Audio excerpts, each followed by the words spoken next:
Yoruba-speaking tribe of Nigeria has been accepted as the 45th member of the Unrepresented Nations and Peoples Organization. Leader of the Yoruba World Congress, Professor Banji Akintoye, says the membership represents a very important step in the collective quest of well-meaning Yoruba people to achieve the goal of dignity and self-determination.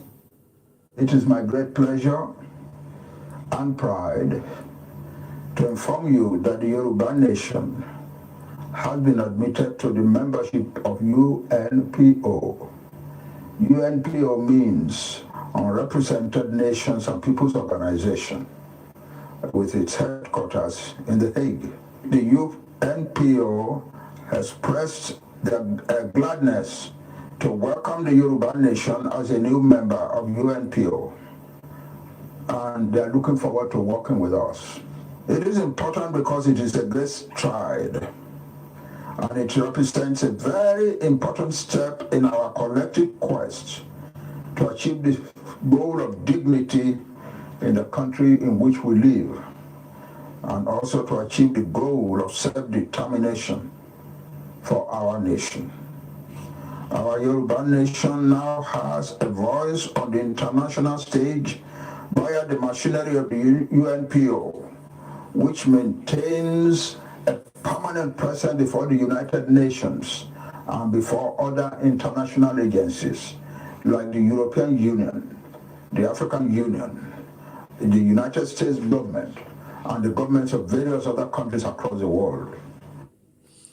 And a very good morning and welcome to another late night broadcast where we continue to educate and give us reasons why we must live Nigeria peacefully as a tribe, as a race.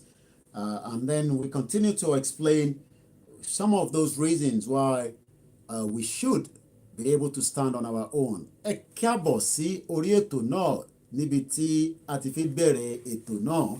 Orúkọ tèmi ni Ọláyọmí Kóìkì. A ní àwọn fídíò tá a máa fi hàn wá ní àṣálẹ́ yìí. Àkọ́kọ́ dúpẹ́ lọ́wọ́ gbogbo àwọn ọba wa, àwọn kábíyèsí wa. Lákọ̀ọ́kọ́ a dúpẹ́ lọ́wọ́ bàbá wa Olúfọ́n of Ifọ̀n Òròlú Kingdom. Bàbá wa His Royal Majesty Ọba Almaroof Adékúnlé Mágbàgbéọlá, the Olúmóyọ̀ré II JP. Is also the Olúfọ́n of Ifọ̀n. Let's play our national anthem, and then when we come back, we will continue with what do we need to do more, what are our weakness, and what we need to discuss more, and how we need to get out of Nigeria as quickly as possible.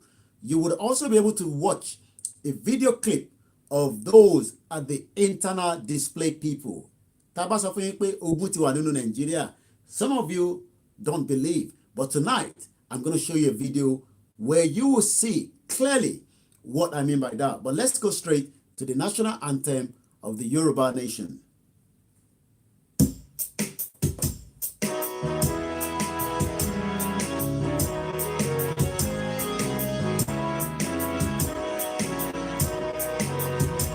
Iṣẹ́ wa fún mẹ́wàá, orílẹ̀-èdè wa, kàgbéga, kàgbéga, kàgbéga fáyé rí.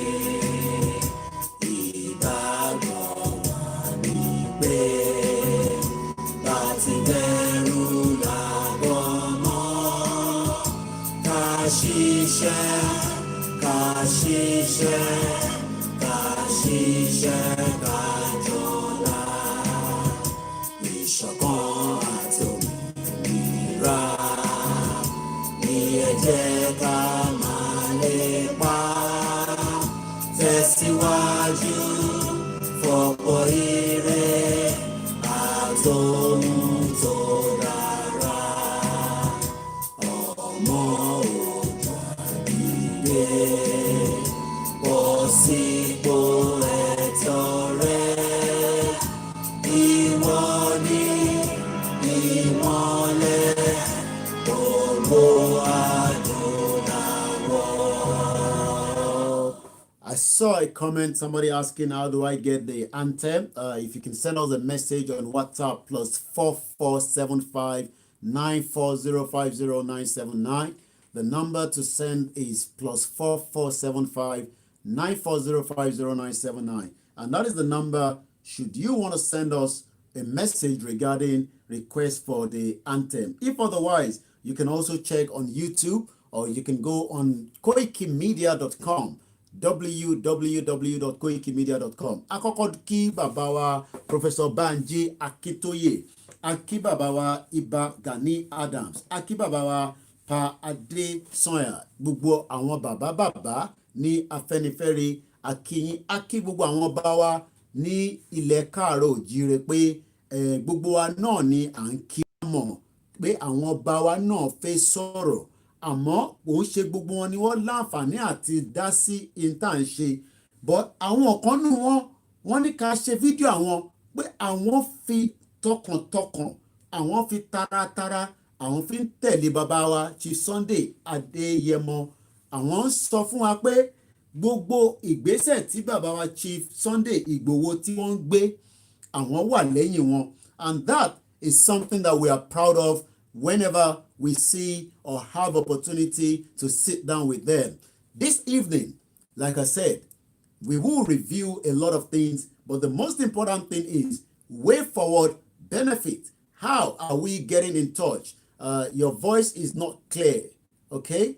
I'm not sure whether it is from your side, but I am told from the back end team that the voice is very, very good. Lẹ́ẹ̀kan sí Akibabawa Olúfọ́n of Ifon Orulu Kingdom. He was with us this afternoon, and he had a message fún gbogbo ọmọ káàárọ̀ oòjíire, and that message is what we are about to play now.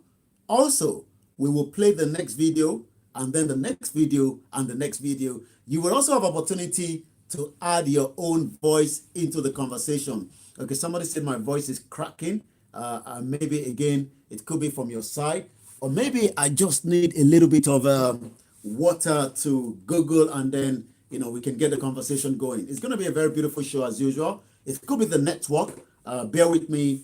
If you're not getting the very good clear crypto sound, maybe you want to go on YouTube. We're live on YouTube, and we are also live on Koiki Media Odudua page.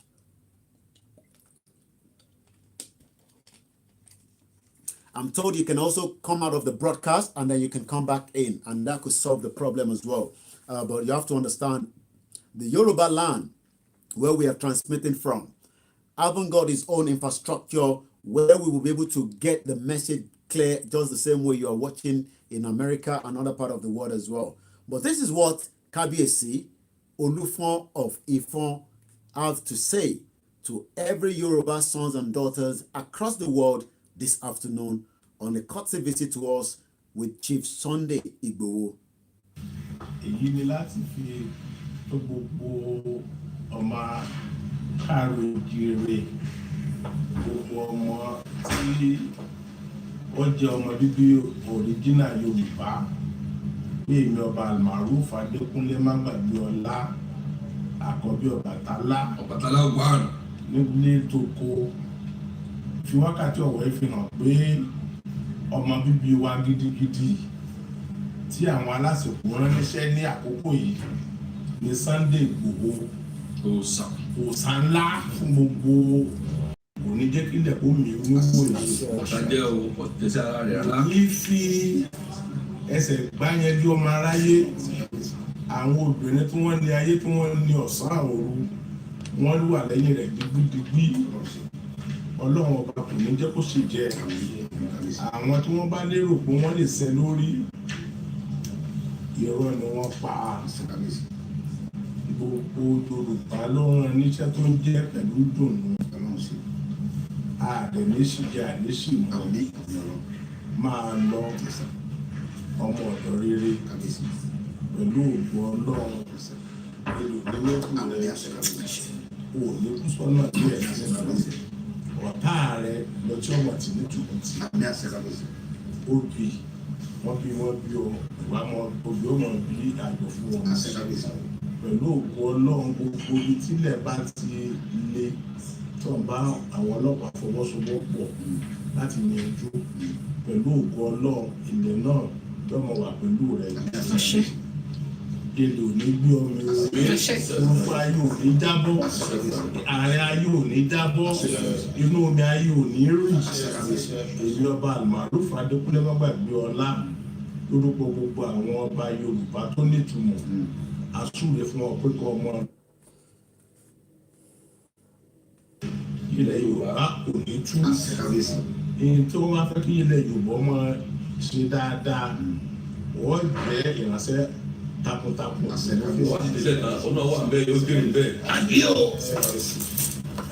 And that is the first video, and I'm gonna play, the second one, and I'm sure you've had opportunity to watch it through our platform just about a few hours ago. Lẹ́ẹ̀kan sí akí gbogbo ẹ̀yin tí ẹ ti darapọ̀ mọ́ wa. Àwọn ọba wa náà ti ń fi ọ̀rọ̀ fi sọ̀rọ̀ sókè. Adẹ̀dúpẹ́ lọ́wọ́ gbogbo wọn. We understand a lot of them are still under the local government, but the majority of them are saying that the Yoruba is what they want. The Yoruba nation is the way out. Nigeria is never going to work. Somebody asks, where is our borderline? These are the questions that you will also help us to analyze and discuss tonight. So we are picking some of the questions coming from the comments, and then I will be able to put that to you as well.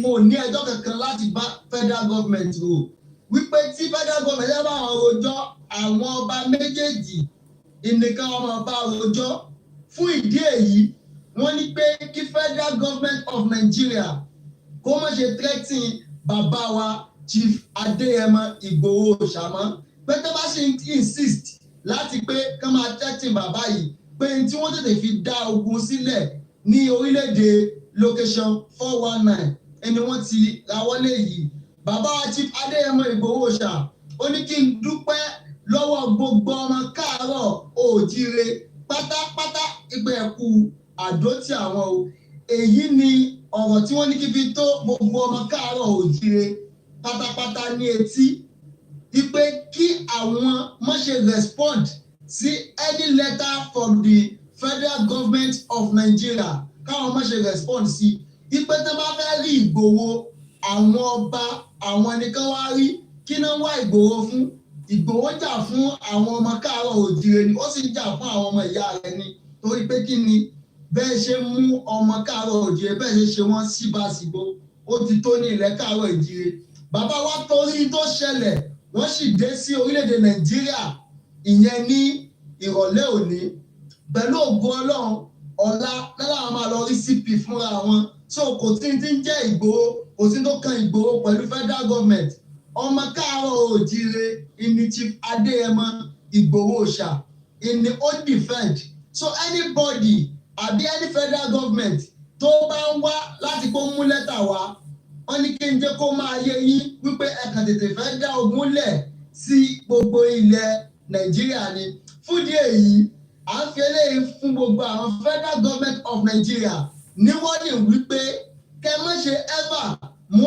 any letter àbí any invitation letter wá fún bàbá wa Chief Adéyẹmọ Ìgbòho mo fẹ́ kí gbogbo yín kẹ́ bá mi share ọ̀rọ̀ yìí kó go viral kí wọ́n lè gbọ́ wípé gbogbo àwọn lọ́balọ́ba wọ́n ti gbárùkù ti bàbá wa Chief Adéyẹmọ Ìgbòho torí ẹ̀ ló yẹ kí n ṣe program kan láàárọ̀ pé thanks go to all our leaders àti rí iṣẹ́ takuntakun tí gbogbo wọn ṣe bàbá wa Ọọ̀ni Ifẹ̀ bàbá ní ká dúpẹ́ lọ́wọ́ yín gidi gan ẹ̀yin ọba méjèèjì Ọlọ́run jẹ́ kẹ́ pẹ́ fún wa ẹ̀ní dààmú bẹ́ẹ̀ dì ní ẹ̀ní ṣiṣẹ́ bàbá ti dé láti London láti wá respond sí lẹ́tà tí wọ́n mú wá fún.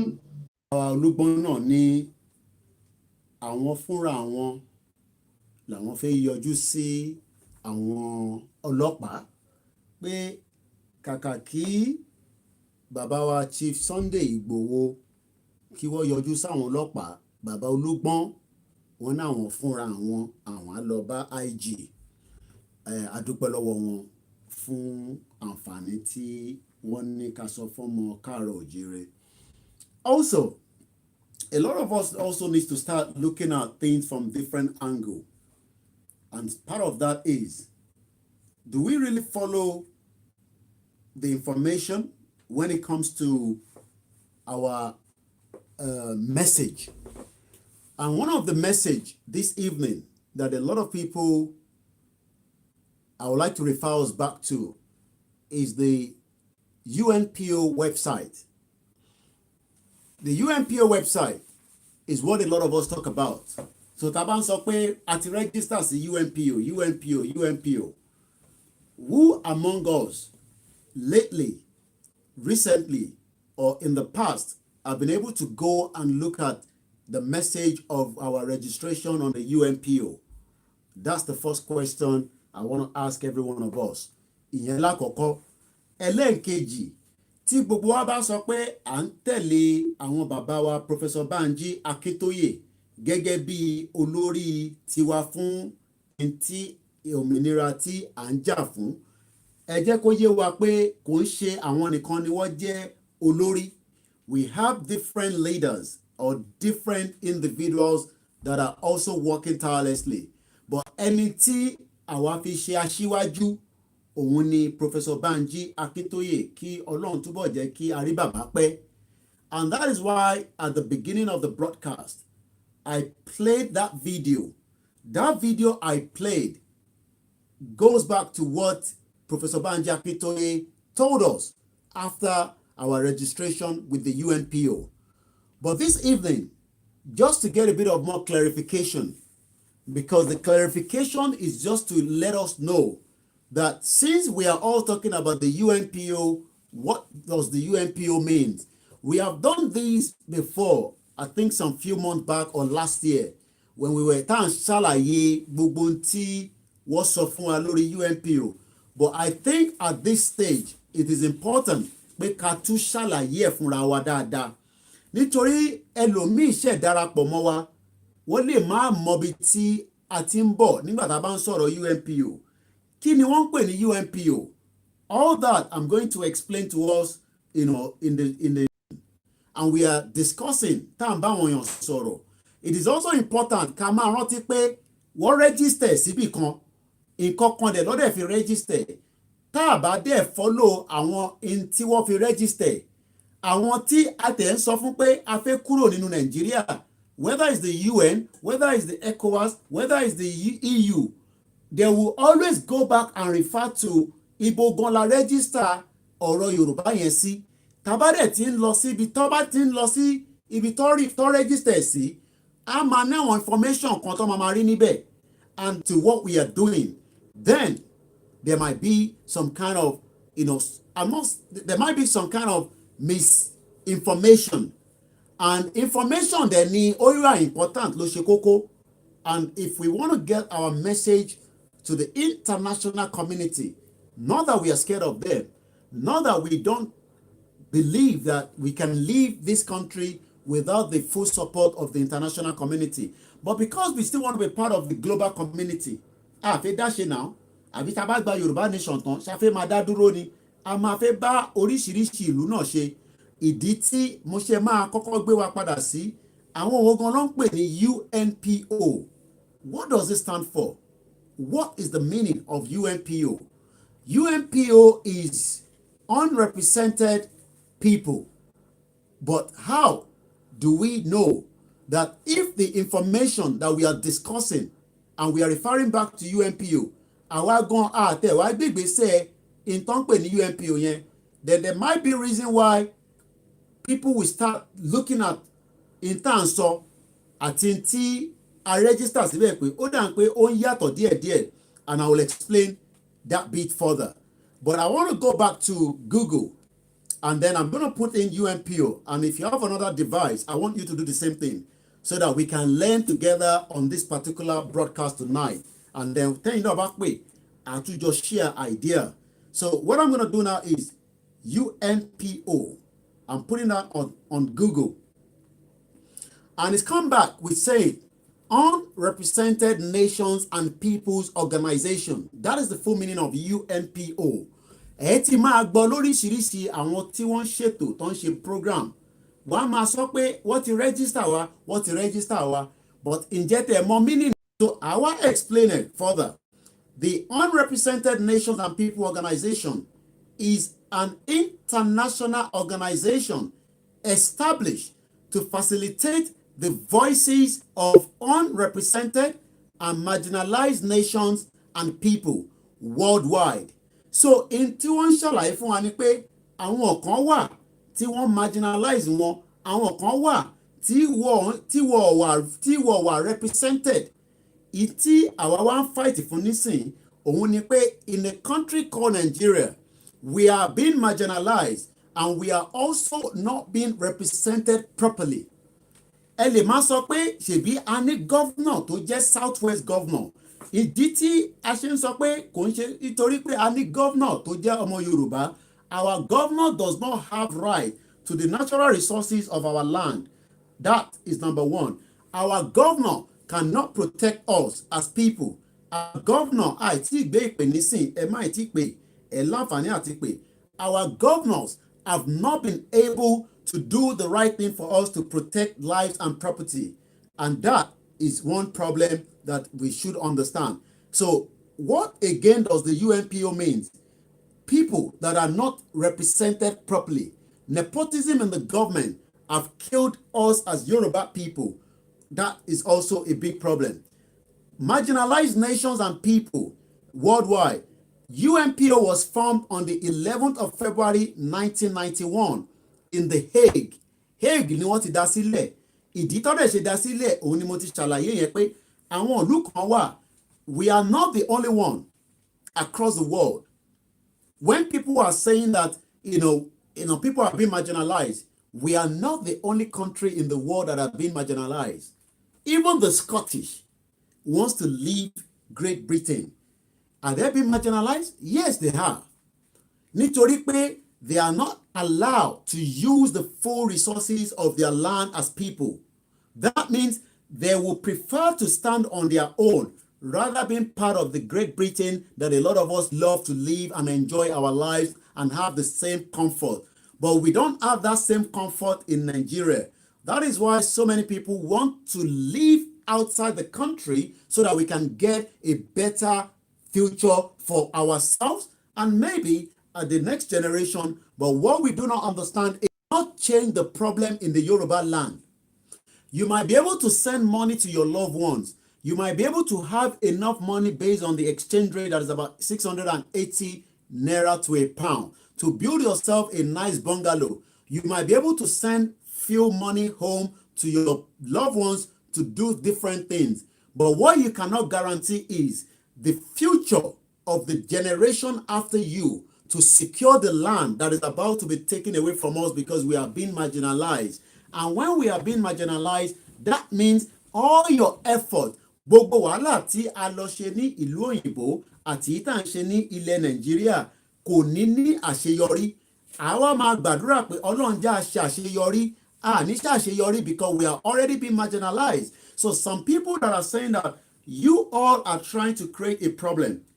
Nigeria has a problem already. Ẹ tó wá fẹ́ add more. No, we are not adding to the problem. What we are doing is we are trying to literally come out of a problem so that we are not being marginalized and we can deal with problems within ourselves as Yoruba people and as a race and as a tribe. So let's go back again and explain more. It's exactly 1 o'clock right here in the Yoruba land where we are broadcasting from. Èèyàn kan náà ló ṣe pé kí wọ́n dá ọ̀rọ̀ UNPO yẹn sílẹ̀. Wọ́n pe ẹni náà ní Nasser Bouladia. Nasser Bouladia was the president of the UNPO. But that is not where we are going tonight.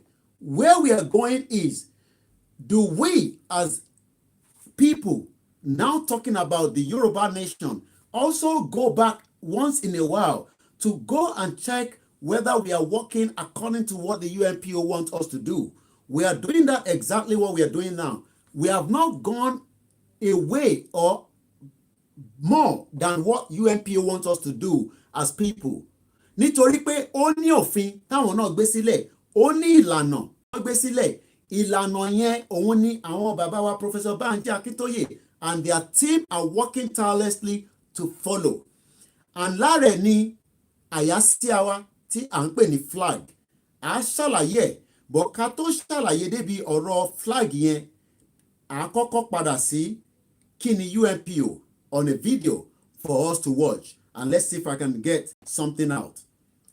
Okay, let's read more about unrepresented nations and people organization. And all this information is just at the tips of the button of your phone, your laptop, your iPad. You can also do the same thing I'm doing now. Go there on Google, type in UNPO, and you'll be able to read further on this. But let's explain a little bit more. The Unrepresented Nations and People Organization is an international, non-violent, and democratic membership organization. Its members are in their human and cultural right to preserve their environment and to find non-violent solutions to conflict which affect them. Although the aspiration of the UNPO members differ greatly, they are all united by one shared condition. They are not adequately represented at the major international fora, such as the United Nations. As consequently, their opportunity to participate on the international stage is significantly limited, as is their ability to access and draw upon the support of the global bodies mandated to defend their rights, protect their environment, and mitigate the effect of conflict. In today's world, where over 90% of conflict are intrastate, UNPO has been established to fill this gap, providing an international forum through which its members, where Yoruba Nation has been registered, can become effective participant and contributor to the international community. UNPO works, therefore, to address the consequence of marginalization. What we are fighting for as Yoruba people is because we are being marginalized by the country called Nigeria, which have been in the hands of the Fulani and some few Yorubas, Igbo, Middle Belt, working with them. Remember, they are minority, but they are working more as against the majority. Again, provide information and to articulate creative, non-violent strategy for progress above all, however. UNPO works to ensure their voices are heard. So, ìbéèrè tá a máa wá bìí wa ni pé, now that we know why we are fighting, now that we know that we have been registered under UNPO, do we also know what are the rules that when we are talking, tá a bá ń bára wa sọ̀rọ̀, àwọn tó register wa síbẹ̀, ó nídìí tí wọ́n ṣe lọ́ọ́ register wa síbẹ̀.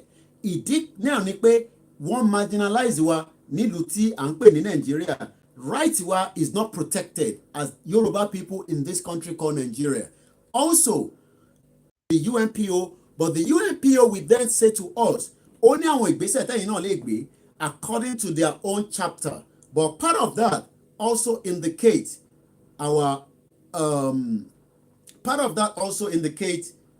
flag. But UNPO is not going to be the only problem, the only solution to our problem. We understand that. Part of those solutions is also what we are doing.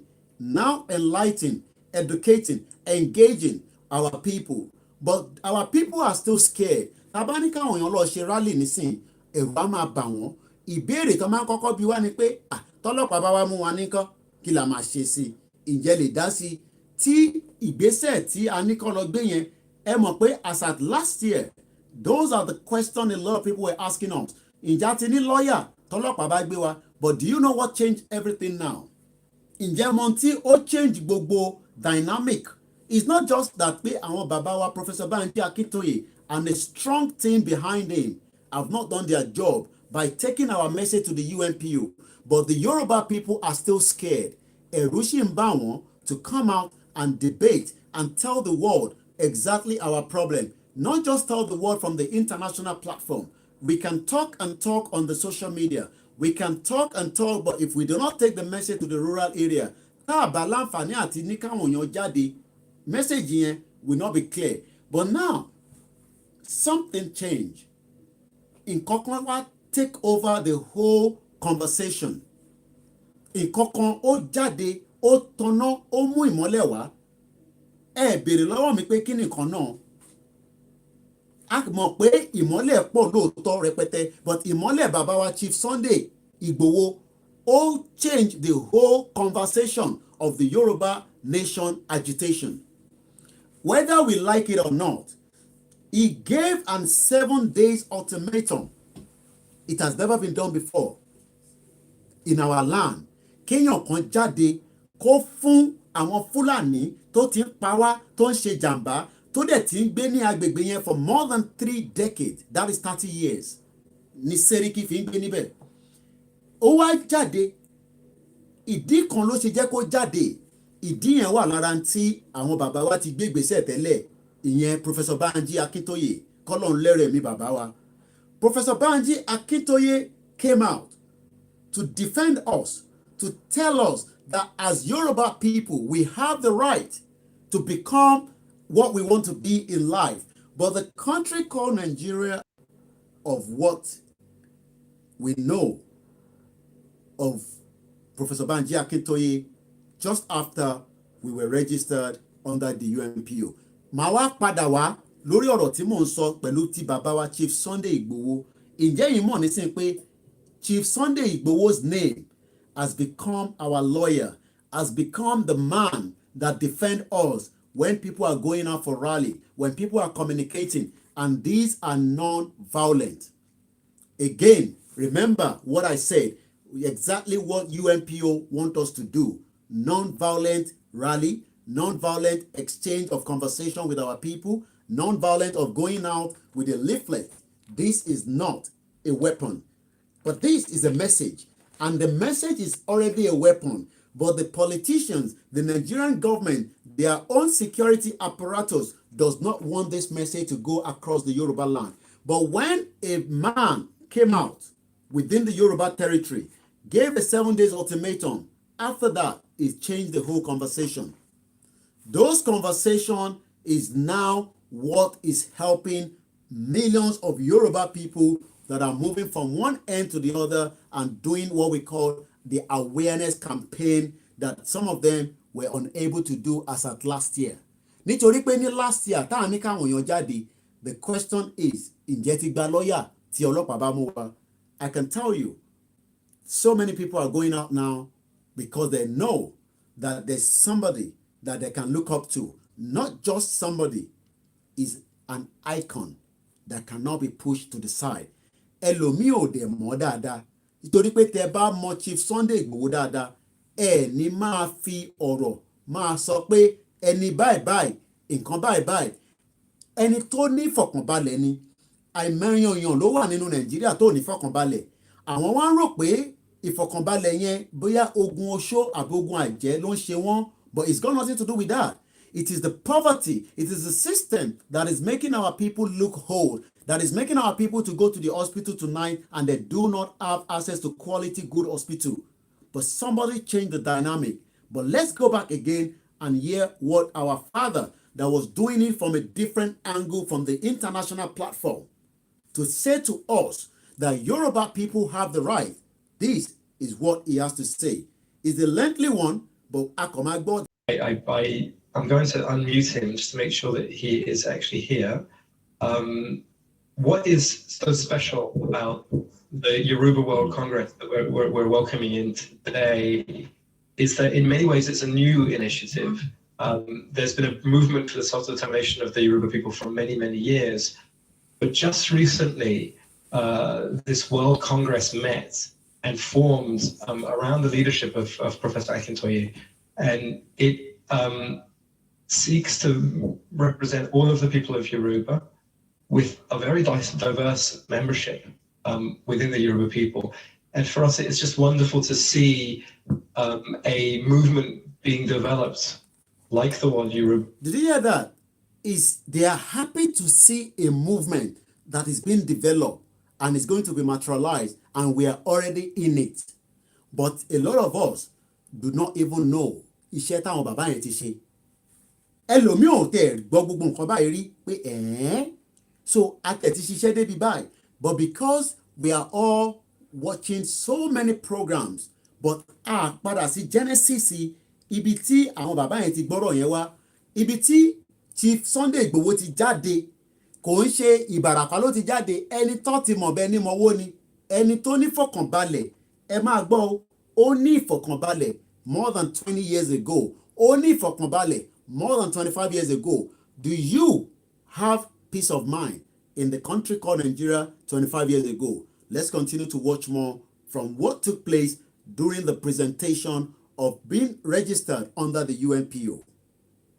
Congress under the leadership of Professor Akintoye, who is really a very well regarded and highly known person within this community. And so I'm just delighted to have you join us and to join the UNPO. So the floor is over to you, sir.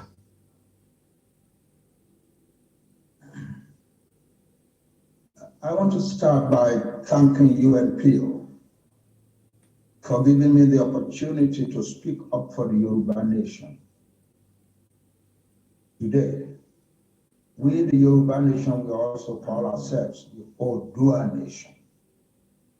In the country called Nigeria, the Yoruba nation was the largest single nationality in the new country, and already had more than 1,000 years of formal civilization building in Black Africa. The Yoruba had started to live in towns and cities by the 9th century AD. By the time that the first European explorers came to the coast of West Africa in the 15th century, Yoruba land was already a copiously urbanized country. Indeed, one of the most urbanized countries in the world, with heavily populated cities and towns at short distances from one another. In the context of this urban civilization, we Yoruba evolved advanced economic, cultural, political, and religious systems. Earliest European explorers and traders along the West African coast from the late 15th century found the influence of Yoruba civilization and Yoruba diaspora trading colonies among many West African peoples, and the Yoruba language as a language of commerce among many different peoples. With the coming of Christian evangelism and Western education in the mid-19th century, Yoruba urban civilization immediately enabled Yoruba land to benefit more than other parts of Black Africa. By the 1860s, we Yoruba were already producing a class of university graduates and educated professionals. The first newspaper in Black Africa was published in the Yoruba city of Abeokuta in 1859, and other newspapers were soon published in other Yoruba cities. For much of the rest of Black Africa, schools did not come until after 1900, by which time some Yoruba families were already producing their third generation of university graduates. I'm going to pause that. That is part of what Professor Banji Akintoye have been doing. Lára àwọn ìgbésẹ̀ àti iṣẹ́ táwọn tí ń bá lọ nìyẹn. But something changed the whole dynamic of this movement. No matter whether you're still looking at it as a constitution, fún àwa, that constitution is void already. Because that constitution is fraud. But before all that, something changed just in January. Nígbà tí bàbá wa Chief Sunday Igboho tí wọ́n lọ Ìbàràpá, ṣé mọ̀ pé nígbà tí wọ́n make a decision pé àwọn lọ Ìbàràpá, wọ́n consult èmi, wọ́n consult ìwọ, but he took it upon himself to make his way to Ìbàràpá. But something must have pushed in going to Ìbàràpá. Bàbá wa Chief Sunday Igboho tí wọ́n fẹ́ fi lọ Ìbàràpá, ìdí tí wọ́n ṣe lọ Ìbàràpá yẹn, ǹjẹ́ àwa tẹ̀ mọ̀ kí ni ìdí tí wọ́n ṣe lọ yẹn? Lára ìdí yẹn òun ni à ń jàǹfààní ẹ̀ nísìnyí, nítorí pé tó bá jẹ́ pé ẹni tí kò nífẹ̀ẹ́ ilẹ̀ káàárọ̀ jíire gẹ́gẹ́ bí amọ̀páwọn kan náà tí wọ́n dá sí ọ̀rọ̀ tí à ń sọ lọ́wọ́lọ́wọ́, he would have sit down in his very comfortable zone. Ẹgbọ́n nǹkan tí mo sọ, extremely comfortable zone ni bàbá ń gbé. Kò ṣe pé ó ń gbé níbẹ̀, inú ọlá ló wà. But because a lot of us are looking at him from a far angle, àwa ń wò bí ẹni tí à kọ̀ máa sọ pé ta lẹni tí wọ́n ń pè ní Ìgbòho yẹn. Ìgbòho is a town. Èèyàn wá ń jẹ́ orúkọ ìlú ẹ̀ ìyẹn kan. Kò wá ń ṣe ẹni tí èèyàn kọ̀ máa yapa rẹ̀ pé nínú Nàìjíríà tèmi tí ẹ̀yin kan sì ń dápọ̀ pé inú Nàìjíríà lẹ́yìn wà nítorí àwọ̀ ò sí nínú Nàìjíríà mọ́ o. We are no longer part of Nigeria. It does not matter what you want to say. We are not part of this country called Nigeria. Àwa ti wà lórílẹ̀‐èdè tiwa. Ẹ̀yin lè má ti wà lórílẹ̀‐èdè tiyín is not a problem. But àwa ti wà lórílẹ̀‐èdè tiwa, and the modality is what we are working on now to complete our final coming out of this contraction you call Nigeria. Òun náà lè jókòó kó máa bá àníyàn Nàìjíríà yẹn lọ. But something changed. Ẹlòmíì ò tẹ́ gbọ́ Ìgbòho yẹn rí for a very long time. Àwọn tó dẹ̀ mọ̀ wọ́n mọ̀ tó ń pè ní Sunday Ìgbòho. Sunday Ìgbòho is not just somebody. Chief Sunday Ìgbòho is not just anybody. Àkàndá tí Ọlọ́run dá ni. It does not matter. Ní kò sí irú ẹ̀, but irú ẹ̀ yẹn ò tí èyí tá a rí tí a mọ̀ tí a tested tó dẹ̀ wà confam nítorí pé ìyẹn máa test nǹkan a lè fi ìyẹn náà máa sọ pé bí oògùn ẹ bá dẹ lórí àbí tó gùn ẹ bá dẹ lójú o máa fi gbárí ni. Ẹlòmíà dẹ̀ rò pé oògùn pé bóyá oògùn ẹ̀wọ̀n báwa bí Yorùbá ẹ bá ti gbọ́ oògùn nísìnyí oògùn pọ̀ lóríṣiríṣi. Oògùn, it does not literally mean the one that you're thinking of. Oògùn míì wà, oògùn pé kí èèyàn ní confidence. Oògùn míì wà, kéèyàn wà bold. Oògùn míì wà, kéèyàn lè sọ pé ì máa ṣe nǹkan báyìí kò dẹ̀ sí bàbá ńlá ẹni tó ní pé mo ò lè ṣe ní ti dáadáa là ń sọ o tí kò ń ṣe ti láburú. But ṣé ti láburú ni bàbá wa wá ṣe àbí ti dáadáa?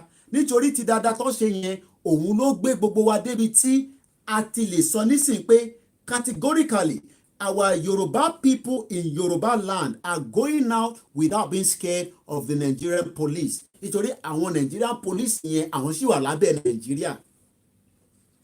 But something triggered that. Something changed that. Ẹja gbọ́ nínú nǹkan tí ó change. Once again, my name is Olayomi Koiki. It's a late night broadcast. Ẹ̀yin náà láǹfààní àti dá sétò yẹn, but ẹ ṣe sùúrù díẹ̀.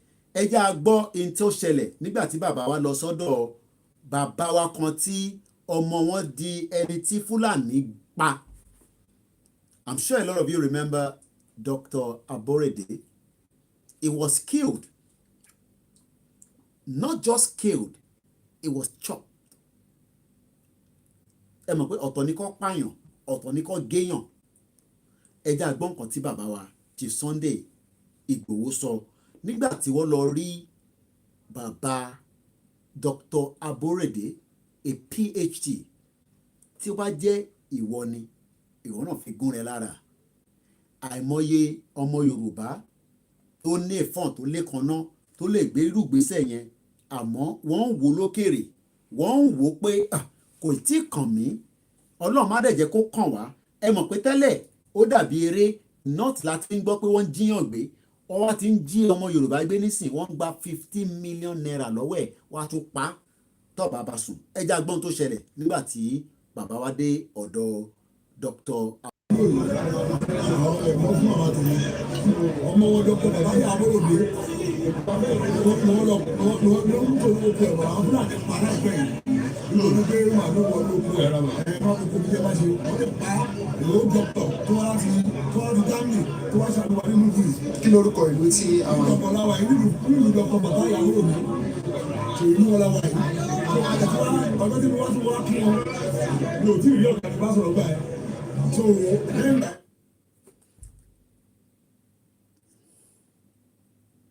nígbà tí wọ́n wá pa àwọn òbí orí bẹ́ẹ̀ ó ti gbókùn wáyé láìpẹ́ ló lọ pàṣẹ báwà bí òun ti ń ṣe ọmọ ìlú yìí ogún orí náà ni ìmọ̀ ẹ̀kọ́ ti wá ó lè wá dáadé sẹ́lẹ̀ ní obìnrin olóbìnrin ìyàwó wọn bá kọ ìyàwó president àṣìṣà kan. àwọn wo ló pa wọ́n àwọn wo ló pa wọ́n. àwọn fúlàní àti àwọn òwe wọ́n ṣe kidnapper wọ́n kidnapper àwọn èèyàn wọ́n lọ bèrè fúlàní sọ̀ fámìlì àwọn Yorùbá lè ti da olóhùn apani ẹrú wọ́n ti ẹ̀rọ bẹ́ẹ̀ fọmì ẹrú lòkó wọ́n bá ti ẹ̀bí owó ní àwà wọn bèrè owó ẹ̀mí nọ́mbà. ẹ ṣe wọn ni wọ́n gbé síwájú yìí. ẹ ṣe gan. nítorí náà ni bàbá wa ṣe Sunday Igboho Adéyẹmọ ṣe wá síbí gẹ́gẹ́ tẹ́ ṣe rí gbogbo tí wọ́n ti ṣe ní àti àárọ̀ pàápàá jùlọ pé kí òpin kó dé bá gbogbo àwọn Fúlàní àti bòròró tó ń wá sí ilẹ̀ wa tó wọ́n fẹ́ máa kó wa ní ẹrú a lè lọ sí ìlú wọn láti lọ máa ṣe bẹ́ẹ̀ nítorí náà ni bàbá wa ṣe Sunday Igboho Adéyẹmọ ló ṣe gbéra dìde ló wá sí ìlú yìí iṣẹ́ ribiribi ni wọ́n ti ṣe màá fẹ́ jẹ́ kí àwọn náà kan sọ̀rọ̀ sí ohun tí ó lọ àti ìwọ́n tójú wọn ti rí láti gbà tó ti dé sí ilẹ̀.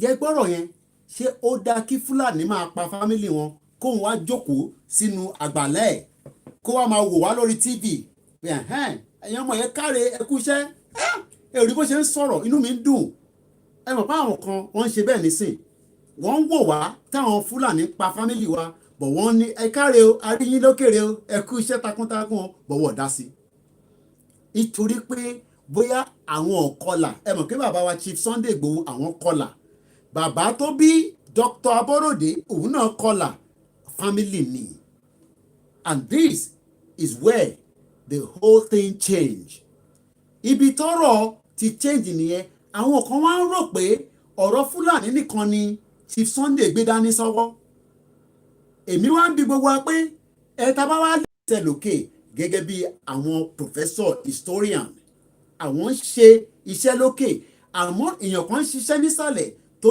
involve ọ̀rọ̀ security ṣé bàbá wa professor Akíntóyè la máa ní kó wọnú igbó lọ èmi ń bi gbogbo wa ní o ṣé bàbá Akíntóyè la máa ní kó wọnú igbó lọ kó lọ máa wá Fúlàní àmọ́ a ní ẹni tí òun wò pé bẹ́yìn ò tẹ̀ ẹ̀ mọ́ òun gan mọ rẹ̀ ẹ gbọ́ mi yé bẹ́yìn gan ò mọ́ òun fúnra rẹ̀ mọ rẹ̀ àníṣe 1 million Fúlàní kò lè dá Chief Sunday Igboho dúró wọ́n tó bẹ́ẹ̀ 1 million Fúlàní ẹ kakuléètì wọn wọ́n lè dáhùn nìkan dúró àmọ́ ṣé Fúlàní méjì lè dáwọ́ dúró ṣé o lè kápá Fúlàní ìwọ tó ń wò mí báyìí o nítorí pé ẹ̀yin nísìnyí ẹ̀ ń sọ pé ẹjẹ́ a máa ṣe Nàìjíríà lọ bọ̀ ṣé ìwọ lè tí Fúlàní tó bá dẹ́ dúró ṣé ìwọ mọ tó lè ṣe ẹjẹ́ a máa gbọ́rọ̀ yẹn lọ díẹ̀. wọ́n bí báyìí pé ó gbọ́dọ̀ dókun bẹ́ẹ̀ so látàrí ọ̀tá rẹ̀ ti dé àdìpé Ọlọ́run ti fún wa sí àwọn Fúlàní ìpínlẹ̀ ti mọ̀ aládé kábíyèsí support wa. Introducing the new and affordable Hyper Toilet Cleaner. Kills germs and deodorizes your toilet.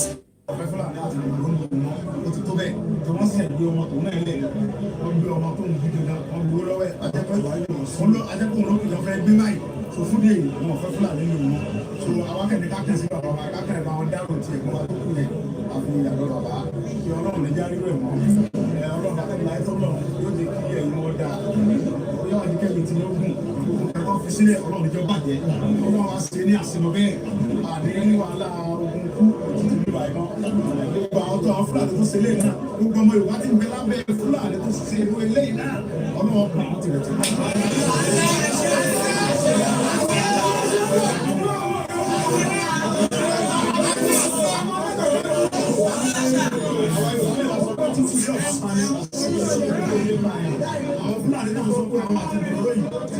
Ìṣọ̀kan ọmọ Yorùbá TV.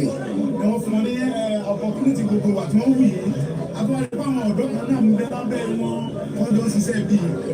I will pause it there again.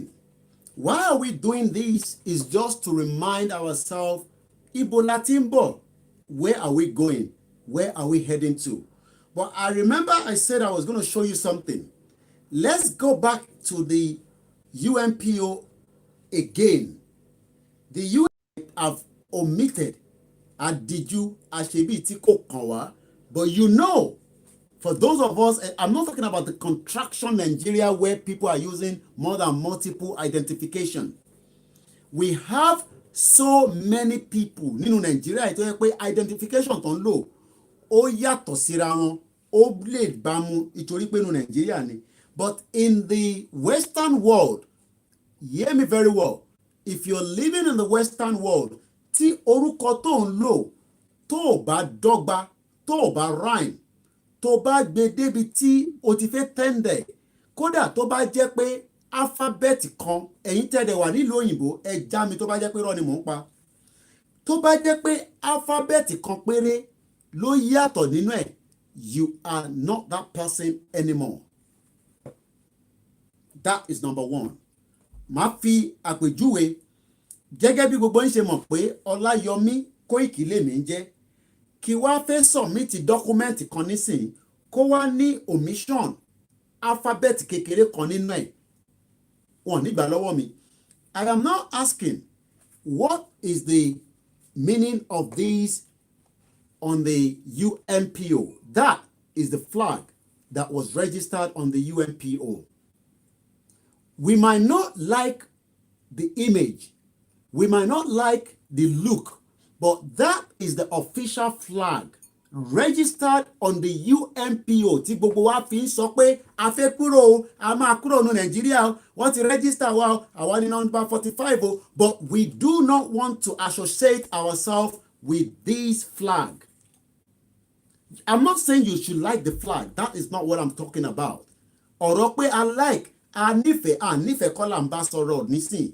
À ń sọ̀rọ̀ pé if you have a different identity as people, I'm not talking about the contraction called Nigeria. Nigeria is not a country. Nigeria is a ṣàbálọ̀gbọ̀nsẹ̀. Ìyẹn á mọ orú ìgbọ̀nsẹ̀ tó máa jáde tí wọ́n mọ̀ pé àlàáfíà dára, but not in this contraction. Now, when we were registered on the UNPO, this was what was presented to them. But a lot of us maybe do not know. A lot of us know, but we love this one, the blue, white, green. Now, let us become more factual. Nígbà tí wọ́n register nǹkankan, àwọn tó register yẹn, a lọ bá wọn jà, àwa ń bára wa jà pé ìta gbé dání ó máa yàtọ̀ sí ìtí ó wà nínú UNPO tí a fi ń ṣe àlàyé fún gbogbo àwọn àgbáyé. I understand that it is not a big issue, but as international standard, we must also start correlating with what is registered on the UNPO, or a ṣàlàyé fáwọn tí wọ́n gbé lọ́bẹ̀ pé ẹ lọ sọ fún wọn pé ìtẹ̀gbé lọ síbẹ̀ yẹn o, ó yàtọ̀ sí tí gbogbo wa ń lò kó lè bá a change ẹ̀, nítorí pé tá bá ń ṣètò tá à ń sọ fún àwọn èèyàn tí UNPO bá ń wò wá, wá kàn máa ní that is not the flag that was registered with UNPO. Ìwọ ṣe gba visa lórí orúkọ ẹ, lórí Ọláyọmí Kóìkì, UK fún ẹ ní visa, ó wá lọ yọ orúkọ yẹn kúrò, ó wá tún fi orúkọ míì sí, ó wá expect pé visa yẹn á gbé ẹ wọlé. I'm asking, it's just a question. I will open the phone line. But before we open the phone line, the flag might not be the issue, but we must understand that we are also still want to be part of the international community. Nafe gba Yoruba nation, Kawawa isolated. It is not going to work. Ṣàfẹ́ di North Korea. Even North Korea, ó fẹ́ ẹlẹ́tọ́ ìsìn yẹn. Even North Korea, ó fẹ́ associate rẹ̀ pẹ̀lú China. Let's go straight with the first caller, +447594050979. It is the late night broadcast, and good evening and welcome to the show. Ẹ káàbọ̀ sórí ètò. Claire, ẹ máa sọ̀rọ̀ lọ, à ń gbọ́ yín. Ṣé ẹ gbọ́ mi? À ń gbọ́ yín sẹ́, ẹ máa bá wa sọ̀rọ̀ lọ. let me say this. Ẹ̀yin tẹ́ ń pè, the phone is paired with this speaker. There might be a delay. Tẹ́mi bá ti gbé, ẹ̀yin ẹ máa sọ̀rọ̀ lọ. I know you want me to talk when you are talking. Kó lè dàbí pé ẹ̀gbọ́n tí mò ń sọ. It is a delay. Tẹ́ bá ti pè, tá bá ti gbé, ẹ máa bá ọ̀rọ̀ yẹn lọ. So that ní máa sọ ní gbogbo ìgbà pé ṣé ẹ̀ ń gbọ́ mi, ṣé ẹ̀ ń gbọ́ mi. Ẹ ti understand nísìn. So let's go straight with the next caller again. Hello, caller. Hello, Mr. Koike Kaleo. Ẹ bẹ̀rẹ̀ Láti Canada. à ń gbọ́ yín. First of all, mo fẹ́ kí ẹ fi iṣẹ́ o, ẹ jèrè ẹ̀ agbára Ọlọ́run. Àṣẹ Èdùmàrè. Àwọn táwa ní Canada, báwo la ṣe lè, ìbéèrè mi ni pé kí la lè ṣe tá a lè bá sọ̀rọ̀ ní Canada táwa náà máa fi form bí association. Okay. Màá answer question yẹn fún yín nísìnyí fáǹfà náà tí ó tún ń gbọ́ wa, so ẹ jẹ́ kí n jẹ́ kẹ́ lọ kẹ́ lè máa gbọ́ ìbéèrè mi answer mi, àfi tẹ́ bá tún ní nǹkan mi tẹ́ fẹ́ béèrè màá lè dáhùn papọ̀. Yàtọ̀ sí yẹn, gbogbo nǹkan tẹ́ ń sọ pẹ̀lú gbogbo nǹkan tí Bishop sọ lénìí, nǹkan òwúrí ló jẹ́ fún wa, kò yé yín. Lóòótọ́ kò pẹ́ tèmi relocate Canada, kò yé yín, but tó bá yẹ pé ìlú wa dùn ni because nǹkan tó lé mi injustice ló lé mi, kò yé yín. So mo ti mọ̀ pé nǹkan tí mò ń jà fún mi lè bí ìgbà tí mò ń bá lágbára jà ni, kò yé yín, mo dẹ̀ mọ̀ pé mi lè rí justice. Nǹkan tó jẹ́ kémi kúrò Nàìjíríà nìyẹn. So again, you have now been registered as a people, as a person, as a Yoruba woman that is being marginalized in your own country that you thought was Nigeria. But now, we are now moving away from Nigeria, and part of the process is not pay more clearly in ni pé ẹ darapọ̀ mọ́ àwọn tí àwa náà ń tẹ̀lé gẹ́gẹ́ bí ìlànà yẹn àwọn ní àwa dúró tì. Ẹgbẹ́ pọ̀ lóríṣiríṣi o, a sọ ẹgbẹ́ WhatsApp group. So à ń fún yín ní information yẹn. Ẹgbẹ́ WhatsApp group, there's different WhatsApp group. Kò ń ṣọ̀rọ̀ WhatsApp group là ń sọ. À ń sọ pé ẹ tó bá fẹ́ darapọ̀, you can go to the website of www.ilanaomoodua.com. Ẹ jẹ́ n get it dáadáa, kí n má lọ fún yín ní wrong website. Also very, very important. Ẹ lè lọ sórí Twitter. Their Twitter handle is Ilana Omo Oodua Media. Kẹ́ lọ follow wọn. Tẹ́ bá wá lọ síbẹ̀, àwọn náà ní website. Orúkọ website yẹn is what I'm going to tell us now. You can go there and get information, or I can also send you a particular number that links ẹgbọ́n mi dáadáa torí ìgbà yẹn lọ́mọ ní Koiki tí ń dá gúrùpù sílẹ̀ ní gúrùpù àwọn tí bàbá wa ṣe ẹ̀ka nílùú kọ̀ọ̀kan, ẹ̀ka ti Canada ní ẹ̀ máa tẹ̀lé, so bó ṣe jẹ́ nìyẹn. And their website ẹja gbé kọ́ọ̀lù tó ń bọ̀ àwa fún yín lórúkọ website yẹn. Ẹ ṣe sùúrù ẹni tó wà lórí ìlà ká fi sáré sọ orúkọ website yẹn. Ẹ ṣe sùúrù bẹ́ẹ̀ ẹ ní sùúrù sà. So orúkọ website yẹn is called post ẹ̀ sínú iṣẹ́ tá à ń bá lọ lórí líǹkì nísìnyí, but it is ilanoomoodudua.org. You can check that as we're going ahead. But again, you can register there. There's a platform there that says register to become a member. Ẹ káàbọ̀ sórí ètò ẹni tó wà lórí ìlà. Ẹ kú ètò láti orílẹ̀-èdè Amẹ́ríkà ni mo ti ń pè o. Ẹ bá wa dá sétò náà. So mo ń pò yín live and direct. Inú mi bẹ̀rẹ̀ dùn fún àwọn ìgbésẹ̀ tí ẹ ń gbé ìgbésẹ̀ akíní. Àdúrà ni mo gbà fún yín pé Ọlọ́run máa fún yín ní agbára, kò ní sún yín, kò ní rẹ̀ yín. Gbogbo àwọn tó bá dẹ̀ fẹ́ máa gbìyànjú láti rẹ̀ yín nífàsẹ̀ tó dé ọ̀dọ̀ yín, Ọlọ́run á mú wọn kọsẹ̀ wá ṣubú lulẹ̀. Ẹ̀yin àti bàbá olóyè Sunday Igboho, agbára yín Ọlọ́run máa sọ di ọ̀run, torí pé inú wa ń dùn, orí wa ń wú. Fẹ́ rí nǹkan tí mo fẹ́ kẹ́ ṣe sí ọ̀dọ̀ wa lẹ́yìn ni pé òṣèlú ńlá ni mo fẹ́ kẹ́ fi ṣe. Àwọn ẹgbẹ́ òṣèlú méjì tó wà lórílẹ̀-èdè wa, tó wà lórílẹ̀-èdè wọn, tó wà lórílẹ̀-èdè Nàìjíríà, wọ́n ti ń ṣe òṣèlú. Bẹ́ẹ̀ ni mo ṣe fẹ́ kí ẹ̀yin tẹ́ ń ṣe agbára ètò yìí tó jẹ́ pé ẹ̀yin lẹ́ ń lead. Bẹ́ẹ̀ ni mo ṣe fẹ́ kí ẹ̀yin náà kó ṣe òṣèlú. Tẹ́rí fún àpẹẹrẹ mo kàwé mo gboyè lórílẹ̀-èdè Nàìjíríà, mo ní masters. pàtó di phd mo wá bá ẹlẹ́dàá mi sọ̀rọ̀ ní ọlọ́run jẹ́ kí n ṣe phd lórílẹ̀‐èdè nàìjíríà torí pé masters ni mo ṣe gan-an nígbà téèyàn kan fi àkókò ṣòfò ní ọlọ́mọ ayẹ káwọn kó wa ṣòfò ó ní pé mi ì lè sọ pé àǹfààní báyìí ni mo jẹ gẹ́gẹ́ bí ọmọ orílẹ̀‐èdè nàìjíríà kò sí nǹkan kan kò sí fálù kankan tó orílẹ̀‐èdè nàìjíríà àdùnmọ́ mi so bẹ́ẹ̀ náà ni màá ṣe fẹ́ kẹ́ ẹ jẹ́ kí information kó máa reach àwọn ènìyàn ẹ pé àwọn ènìyàn pé ẹ̀yin tẹ́ jẹ́ sọ pé nàìjíríà lè fẹ́ máa bá lọ àǹfààní wo ni nàìjíríà ti ṣe bàbá tẹ́ sọ pé nàìjíríà lè fẹ́ máa mẹ́tẹ́ ṣé ìgbé ayé tẹ́ gbé lè fẹ́ káwọn ọmọ yín náà tún gbé ni nínú ìnira lè fi gbé àwọn ọmọ yìí ṣe tó fẹ́ káwọn ọmọ yín náà kan tún lo ayé wọn nínú ìnira ni ẹ tún ṣe bẹ́ẹ̀ kẹ́ tún sọ fún àwọn ọmọ náà ẹ wọ àwọn bàbá yín báyìí inú ìnira lọ bí yín sí ẹ̀yin náà tún fẹ́ bí tiyín sínú ìnira ṣùgbọ́n òmìnira wà àwọn agbẹ̀yìn tẹ́ bá lè gba orílẹ̀-èdè yorùbá tẹ́ bá lè gbà gbọ́ òmìnira àti ọjọ́ iwájú tó dáa ó wà fún gbogbo wa pátápátá ẹ máa jẹ́ kó yé wọn ẹ̀ àwọn èèyàn wa ẹ ṣe gan nítorí àsìkò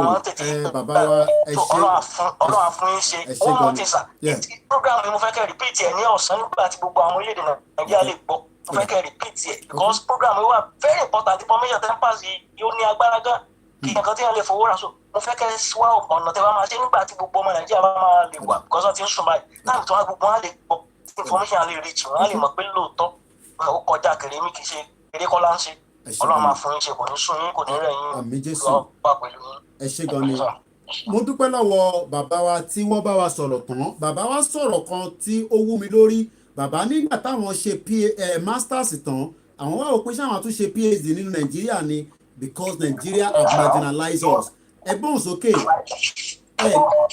ẹ lè gbọ́ra yín a máa ń sọ ní gbogbo ìgbà ẹ mute tẹ́ fi ń gbọ́ wa ẹ lè máa gbọ́ra yín kẹ́ tún wà lórí fóònù alàgbà tó ń pè wá. ẹ ti wà lórí ètò ẹ káàbọ̀ sá. ẹ kálẹ́ sá. ẹ káàárọ̀ láti bí. Túnjóyè ló ń pè yín láti nàìjíríà. go ahead à ń gbọ́ yín. a rí lè gbádùn ètò yín gan. sísá mi ló sọ ọ́ nípa yín fún mi àwọn wà ní amẹ́ríkà ó pẹ́ tó ti máa ní Kóìkì ṣé o mọ̀ Kóìkì ni. So late last year ni mo bẹ̀rẹ̀ sí wo program yìí. The first program I followed was the one you did nígbà tí ẹ wà níbi tí Lord Lugard tó gbé ní UK mo rò pé ẹ rántí program yẹn dáadáa. Tí ẹ ń fi gbogbo ẹ̀ hàn wá, that was the first program and I was impressed.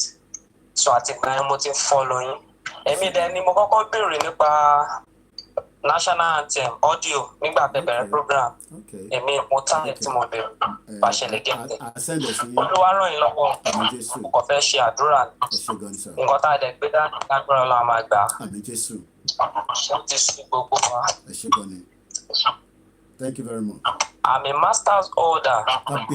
Nígbà iṣẹ́ àríṣẹ́ ṣe kankan kò sí nǹkan kan gbogbo ìlú ti dàrú. ẹ tún pè mí lẹ́yìn ètò ṣe rí ara ń tàn sọ nìyẹn unrepresented people like us have been marginalized another caller another master degree but yet his masters does not even take him to a job in ShopRite. ẹ jẹ́ à play video kan fún yín ẹ bá mi mú fóònù mi tí màá láǹfààní àti play in tó ṣẹlẹ̀ ní ìlú Ìbàdàn nílùú ilẹ̀ káàárọ̀ òjíire tí àwọn ọmọ kan ń pariwo síta ẹ má ti pè ẹ ṣe sùúrù tí bá ní kẹ má ti pè yẹn nítorí afẹ́jẹ́kẹ gbọ́ǹkan míì ni ṣẹ́rí ìpè èmi àti yín sì wà níbí báyìí àfi tó bá rẹ̀ mí ni máa wọ yàrá tèmi lọ màá fi bí yàrá tí mo wà tákìtò nítorí bí studio wa lè léèrè sí àwọn tí àjọ ń ṣiṣẹ́ gan fẹ́ sùn mọ́ ní kò sórun níwájú adájọ́ ìtàgbé dání kọjá oorun àti sùn òun náà lọ fi gbá wa sẹ́gbẹ̀ẹ́ now ẹ jẹ́ kí àwọn ẹ̀kúkú gbọ́ mi tabaníkẹ́ máì tí pé bàbá mi Kọ́láwọlé láti Canada ẹ ṣe sùúrù ẹ máì tí pé ẹ kọ́kọ́ gbọ́ in tó ṣẹlẹ̀ ShopRite a lot of you know ShopRite I'm sure you know but what you do not know is part of being marginalized as people took place but ẹnu oníkan láti ń gbọ́rọ̀ ẹja agbọ́n tí ó ṣẹlẹ̀ nínú ShopRite kí nìdí tó fi ń protest ọmọ Yorùbá ni wọ́n ilẹ̀ Yorùbá lọ́wọ́ but wọ́n ti marginalize wọn ẹja agbọ́n tó ṣẹlẹ̀. I've got staff of ShopRite right in front of me. What they are saying is the ShopRite has been sold under a new management. What are you really asking for? Say it with your mouth. Pay us off. That is what we're asking for. Exactly what we're asking for. What has happened is you will hear their voice, but from what we recorded and the interaction with them, ShopRite has been sold. And when I mean sold, it has been at its staff. All hail Biafra. All hail Nigeria. All hail Yoruba. Continue to believe in the contraction A. Ẹ má bínú, àwọn tó ń bá mi ṣiṣẹ́, ẹ bá mi tú fóònù yẹn padà. Ẹ má bínú. Continue to believe in one Nigeria, a country that does not believe in you. But let's now enjoy the video. One of them says she believes in Nigeria, but you'll be surprised what took place before the end of the video. Ẹ má pèsè, ẹ̀yin tẹ́ ń pè, àní gbé pè yẹn. You don't want to work with ShopRite again? No, that we don't want to work with. This is not ShopRite again. It's not ShopRite Nigeria. It's no longer ShopRite Africa. One reason why you still believe in one Nigeria. I believe in one Nigeria because I'm still in Nigeria. Okay, you're still in Nigeria. Yes, and okay, I'm still in Nigeria. I'm in Nigeria, but presently I don't believe in one Nigeria. Why don't you believe in one Nigeria? Yes, there's no get in the world. This is Koiki Media, bringing the world closer to your doorstep. Like favor some parts and don't want to see the other parts growing. Which are those parts that have been favored? Again, we asked him which of the parts. He's giving us an answer, but it's still part of being marginalized as people. And he said, what a ShopRite? What a one? Nigeria, hello. What a store? What a staff to one níbẹ̀? Àwọn staff to bá shit whole country. He told us why he believes this country is loriro. So if you say everybody in Nigeria understand, who are this tribe that are more favored? See what is going on now. Look at how our president is favoring the Fulanis. From the people that are doing this money from number 1 to like number 17 to 20. Check now. They want, like what I had on news yesterday, they want to appoint another person.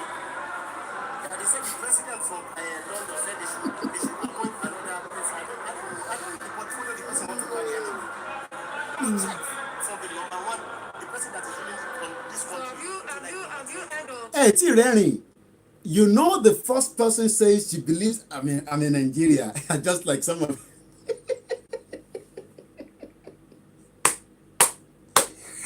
I laugh when all these youth say I'm a proud Nigeria. proud Nigeria. They've sold them with this. Ọ̀rọ̀ burúkú tó ń tẹ̀rí wọ́n ti tà wọ́n pẹ̀lú store. I'm a proud Nigeria. Ẹ bá mi ṣí fóònù ẹ má bínú. I'm a proud Nigeria. Nigeria that is not proud of you. You will hear what she said. You thought I'm laughing. Ẹ má gbé kan gbígbóná sẹ́ fídíò yìí. Àìrí kọ́ta kìtìkìtì. Let's hear more from this video. Have you heard of Yoruba Nation? So do you want us to stand on our own? Do you want to say it's better? Okay, but I thought you said you believe in one Nigeria, but you're supporting one. Yes, I support. We have to. It's something we need to do. Okay, you mean we need to speak? Yes. We fight it. We don't feel like one Nigeria. We need to tell ourselves.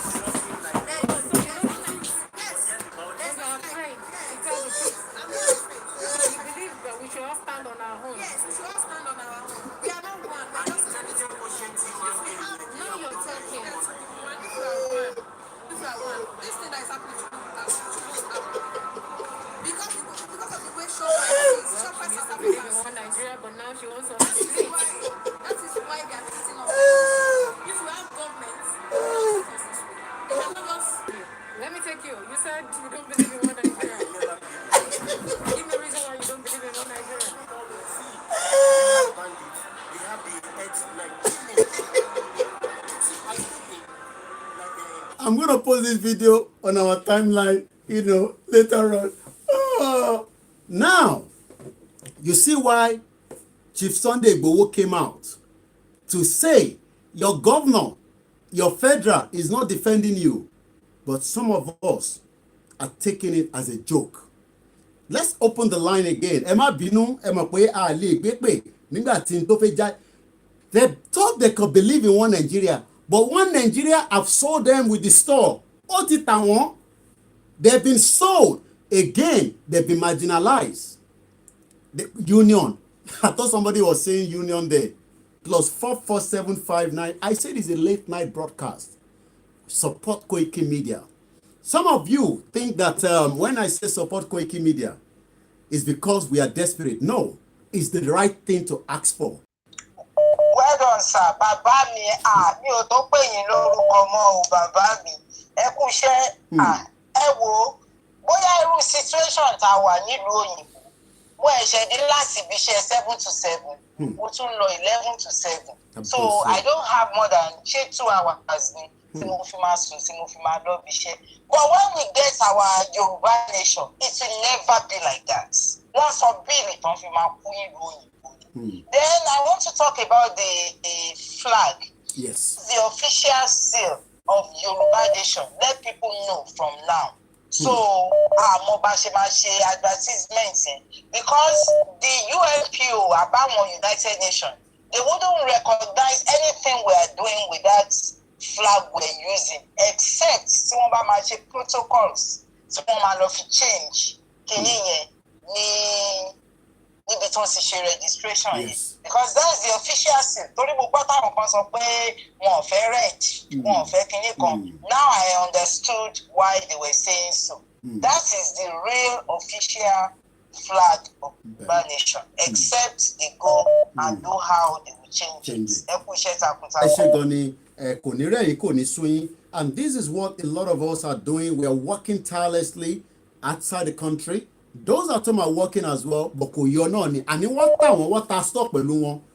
Ẹgbọ́n sókè ẹni tó wà lórí ìlà. Hello, brother. Sakwe Kekale. Akushe. Akwataro. Ọlọ́run ti fún wa ṣe. Mo dẹ̀ mọ̀ pé orílẹ̀-èdè Yorùbá nation Ọlọ́run bá ti gbà fún wa.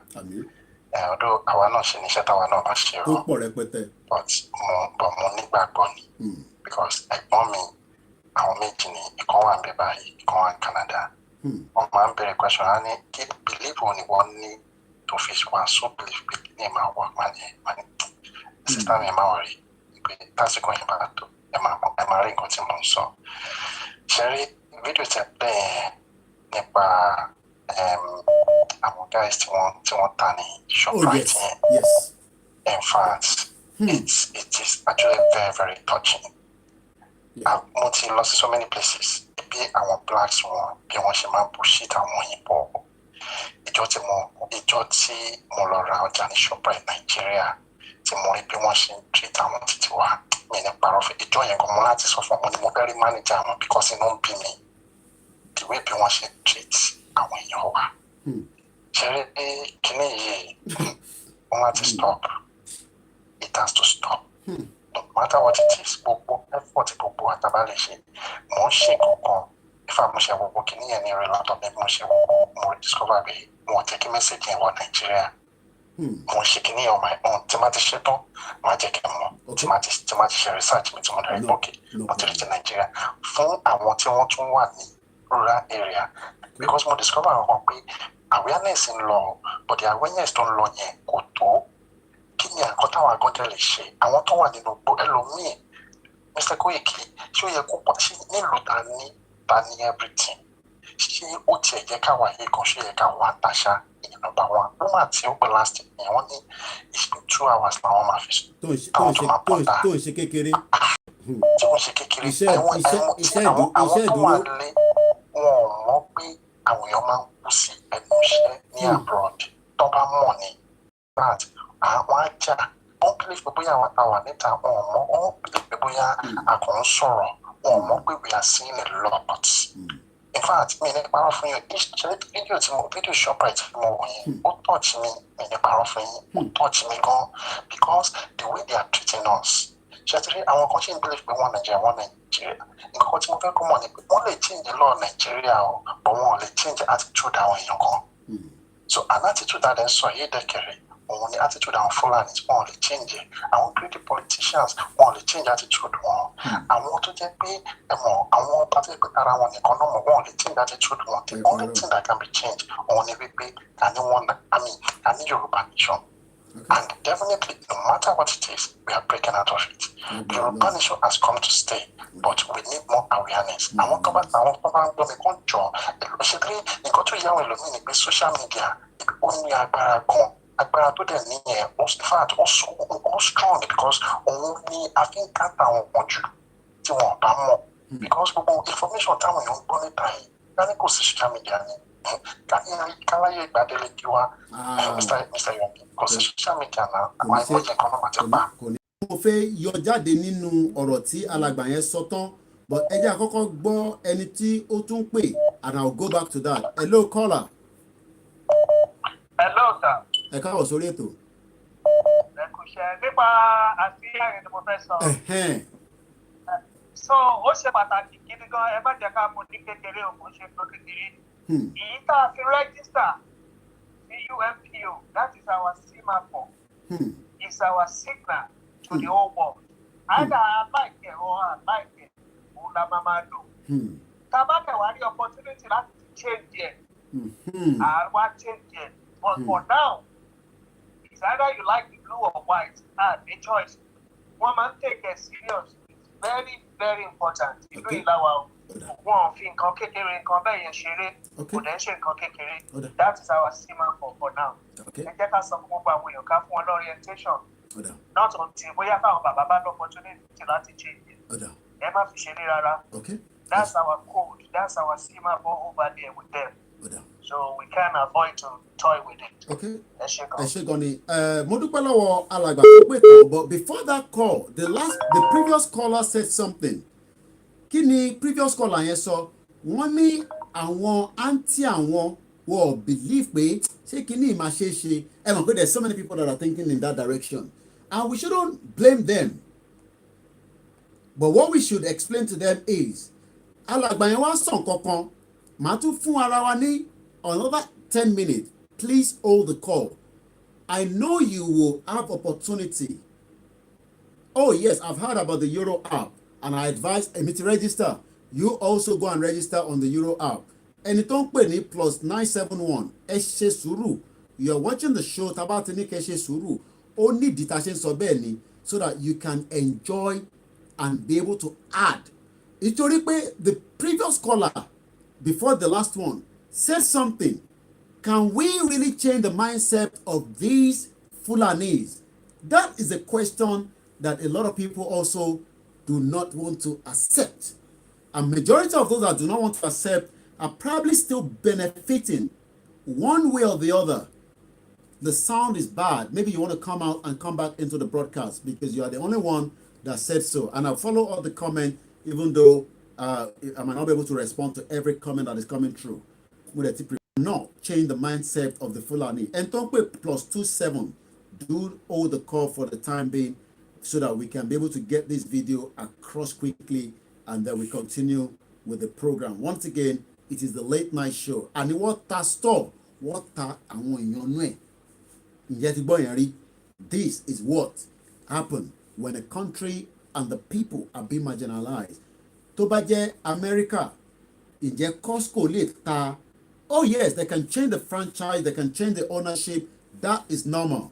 But ǹjẹ́ wọ́n lè ta àwọn tó wà nínú ẹ̀ pẹ̀lú store yẹn without negotiating with the union? The question now is, should we continue like this? When people that are outside the country say, ìjọ máa bọ́ sí, ẹ máa bí wọ́n pé kí ló dé tí wọ́n kó padà wá sílé? That is the first question. So anyone that is saying that, oh, ǹjẹ́ kíní ilé bọ́ sí, why not also ask them that since tí kò lè bọ́ sí, ẹ jẹ́ káwa náà relocate padà ká lọ túnṣe bóyá a lè ṣe é ṣe nígbà yẹn. A lot of people know that the country can never work, but yet they would all try to pretend and make it look as if that they can have money to send home and build a very nice bungalow.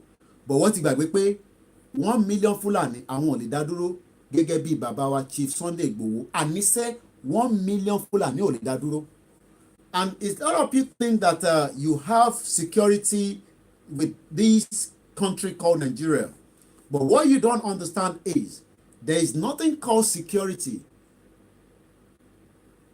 Okay, yes, the audio is that. Kí ló mean by that? Is it on the audio? Okay, my team that are watching. Okay, I gbé call while I'm still looking for the video so that I'm not holding on. And I guess this is a Biafra brother because I can see Mazi Nnamdi Kanu that also believes in the freedom of the people and he has fought for it.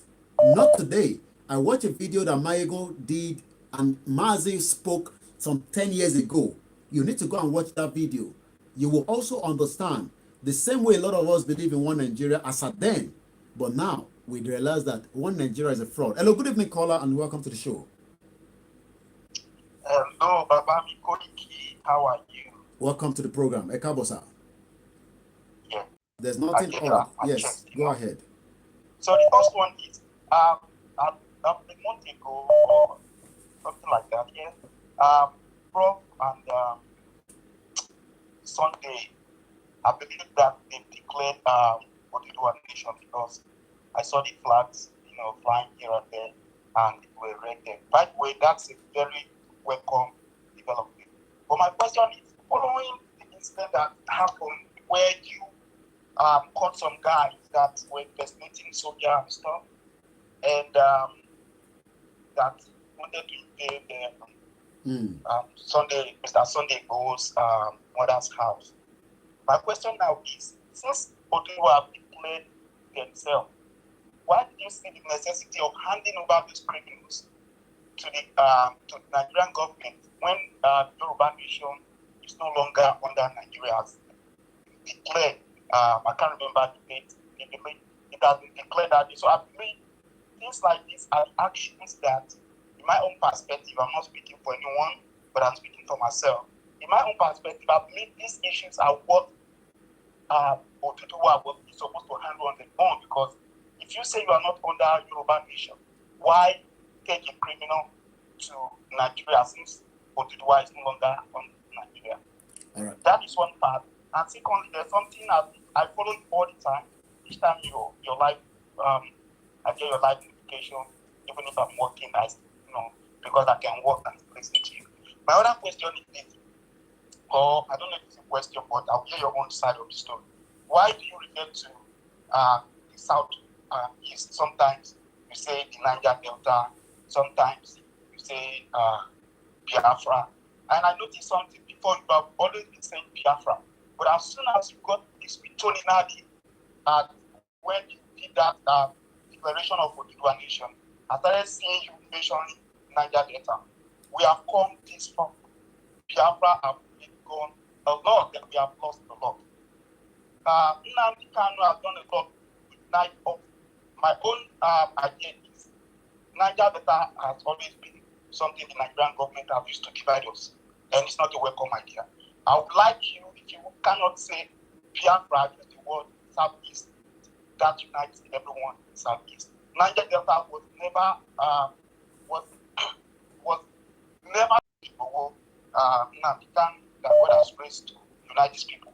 These people are really doing well. So I please forget the word Niger Delta. If you cannot use the word Biafra because you don't want to be partial, don't use the word Southeast. That would be preferable, because Niger Delta is a word that is dividing us, and we are still fighting people. Even if Nnamdi Kanu has done a lot, he's still underneath. You saying that is promoting that better conquer. So I prefer you to use the word Biafra to regard to the Biafrans, or use the word Southeast. Okay, I think that's my own idea. All right then. Okay, 4 minutes, and I will be able to respond. And I'll give my time to respond from my own understanding. First and foremost, the caller said we made a declaration. I guess you did not watch that video of that incident, that press statement. There was no point that a declaration was made on that day. You probably have read what the paper wrote, but if you have followed the details of that press statement that was on the March 17th, 2021, just before 6 p.m. local time, a 90 days declaration was made by Ninas. I understand a lot of Biafra have issues with Tony Nandi, and that has got nothing to do with us. That is an issue that you want to deal with. And for us, as Yoruba people, we believe we will kill Nigeria from whatever angle we want to kill it from. Whether we take it from the leg to eliminate it, whether we take it from the egg, it does not matter. And we will work with every other region. Just the same way we believe in the freedom of others. If Nigeria breaks to 16 countries, I care less. So if you believe that the Niger Delta is the issue, it's got nothing to do with us. It's an issue that can be dealt with by those that believe they are Niger Delta. That's number one.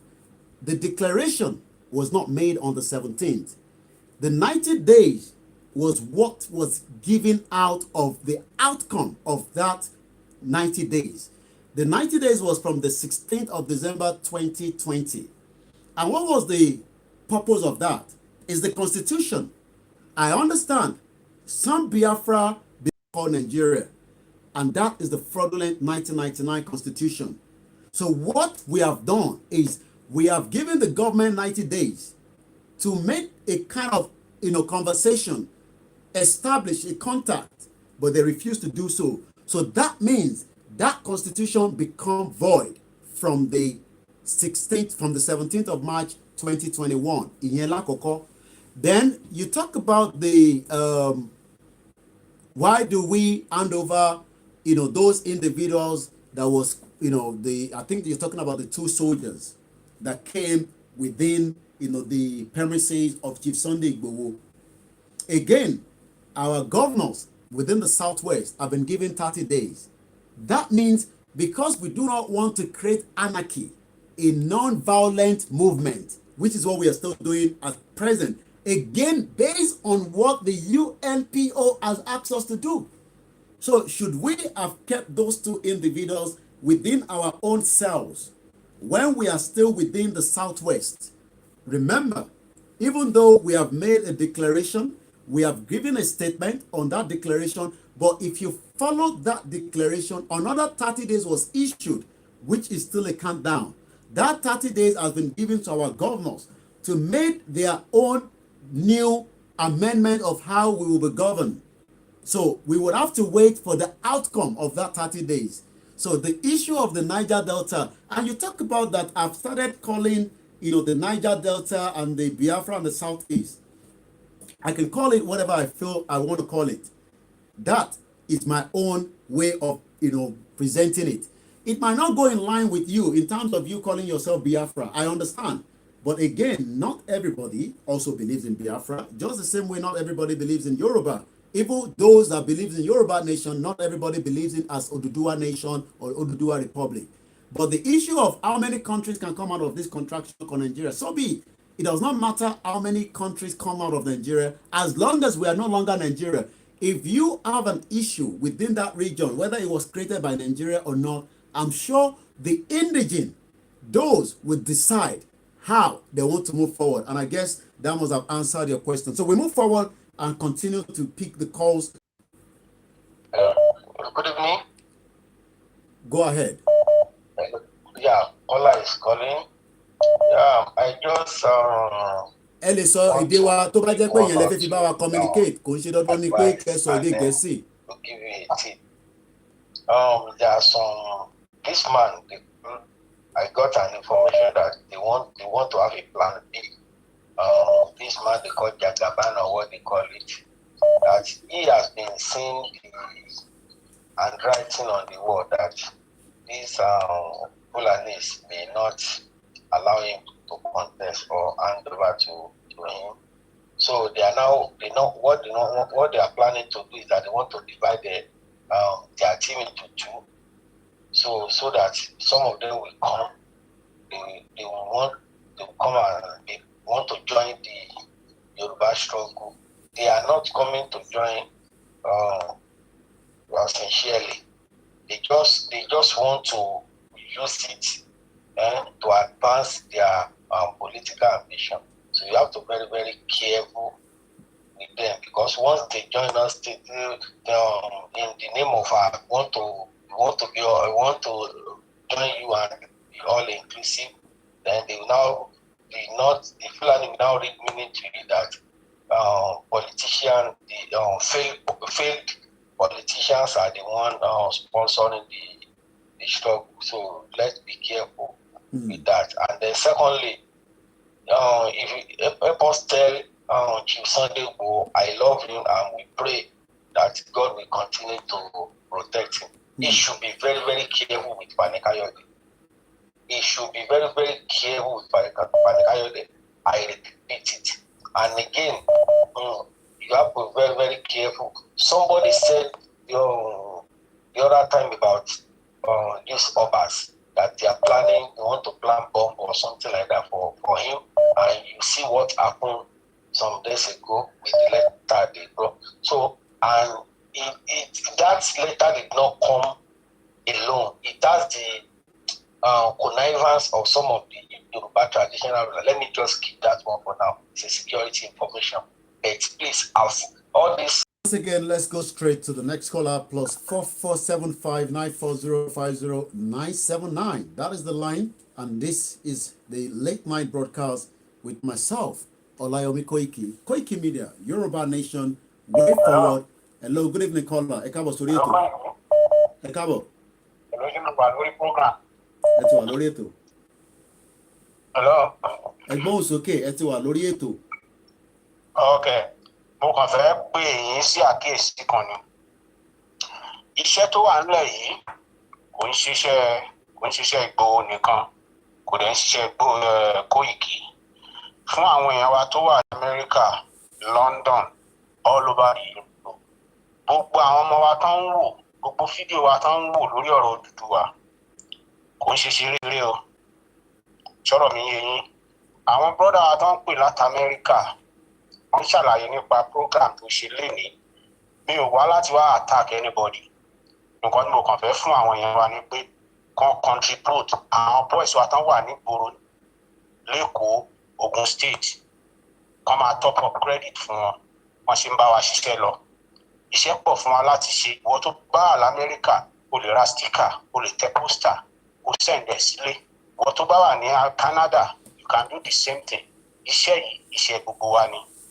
Gbogbo fídíò tẹ́ ń rí, wọ́n tó ṣe jẹ́ pé àwa tá a wà ní abroad, a tó ń send fídíò sí Nàìjíríà kan wo nǹkan tó ń ṣẹlẹ̀.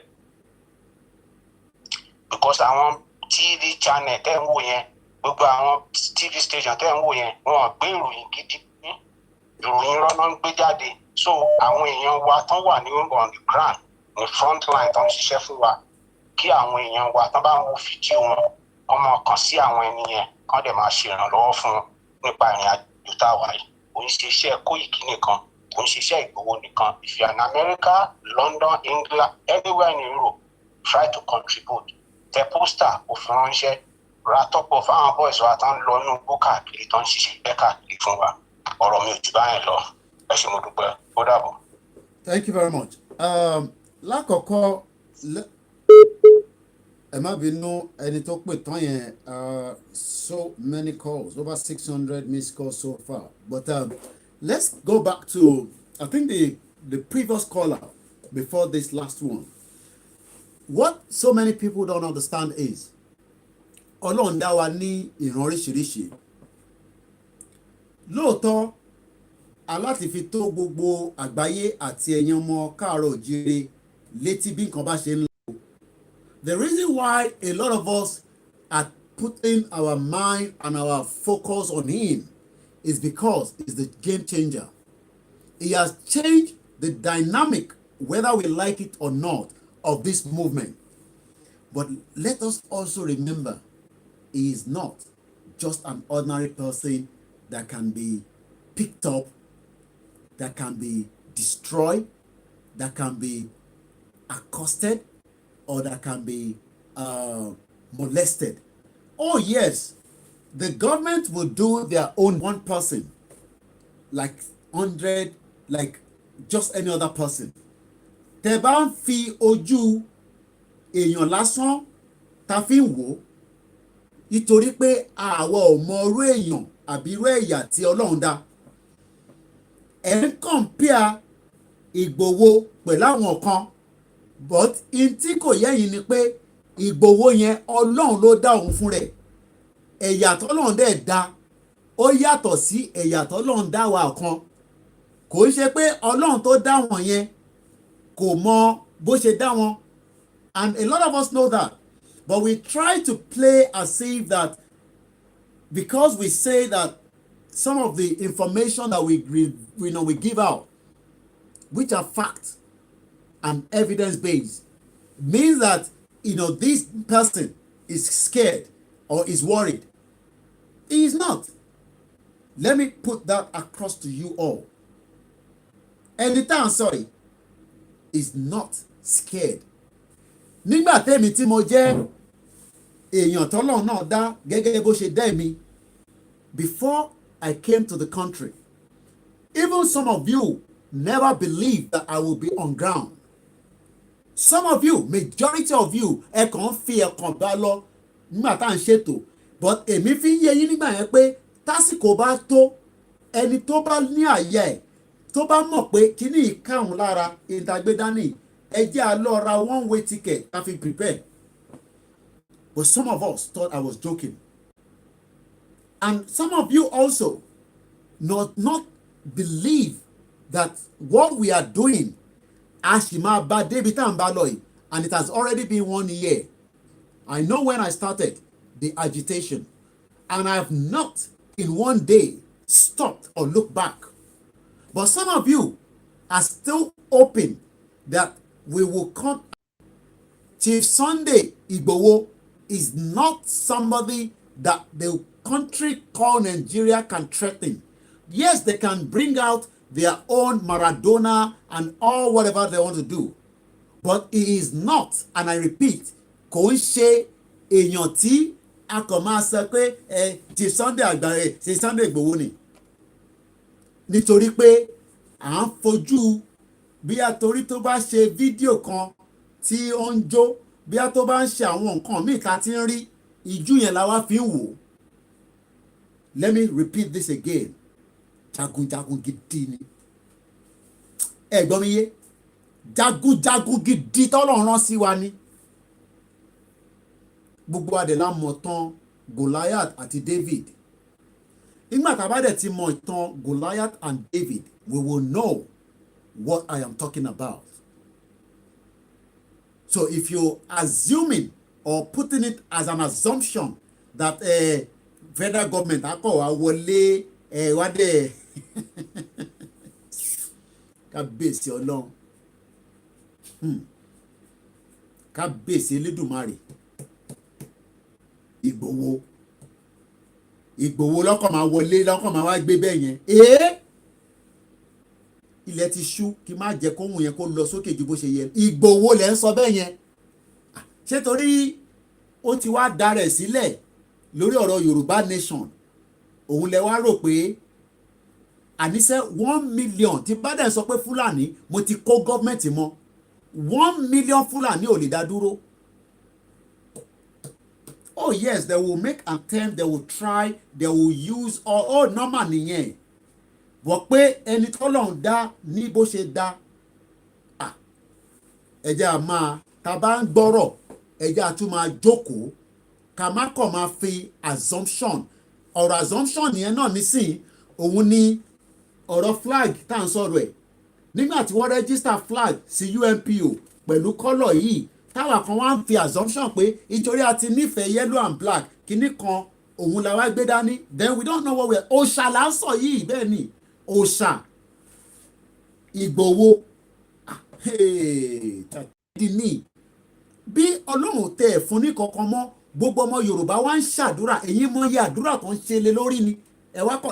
Yes, we are not saying that the 419 government will not make any attempt, individuals, even the international community can make any attempt, but anytime so he say 1 million Fulani ò lè dá dúró, even right in his own house.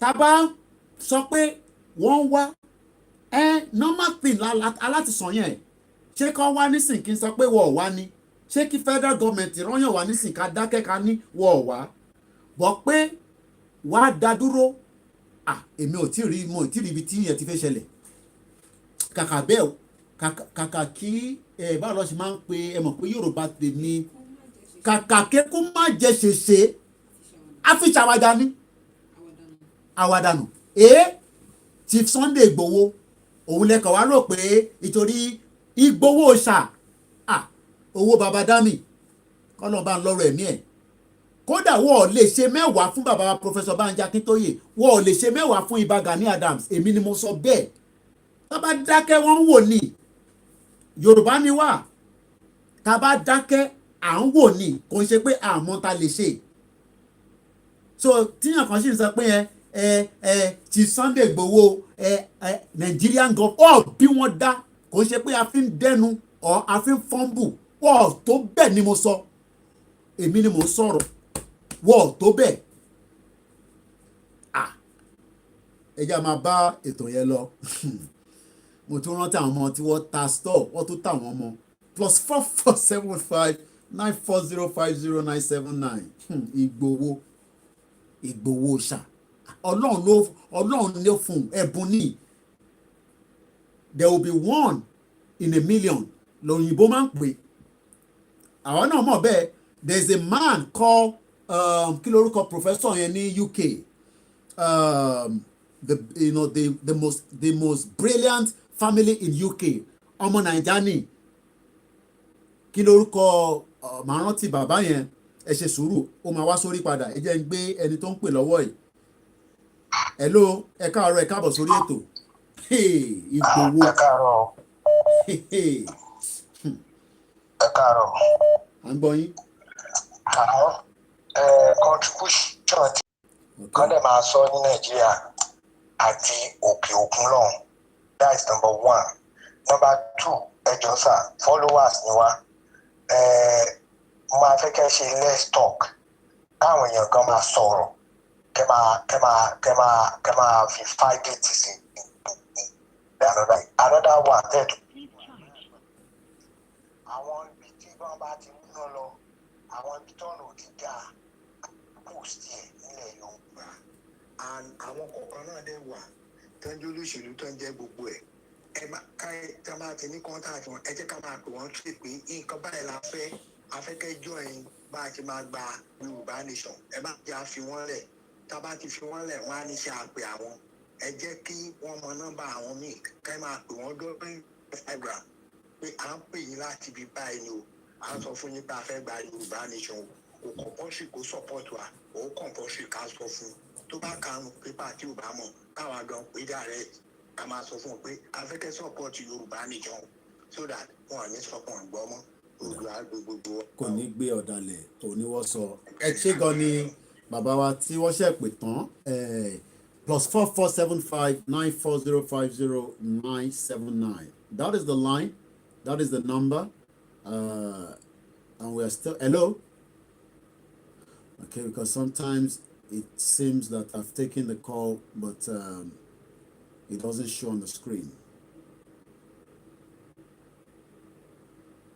Okay, let's refresh the phone so that we can pick the calls properly and then I might be able to bring on the speaker. The line is still open, but bear with me.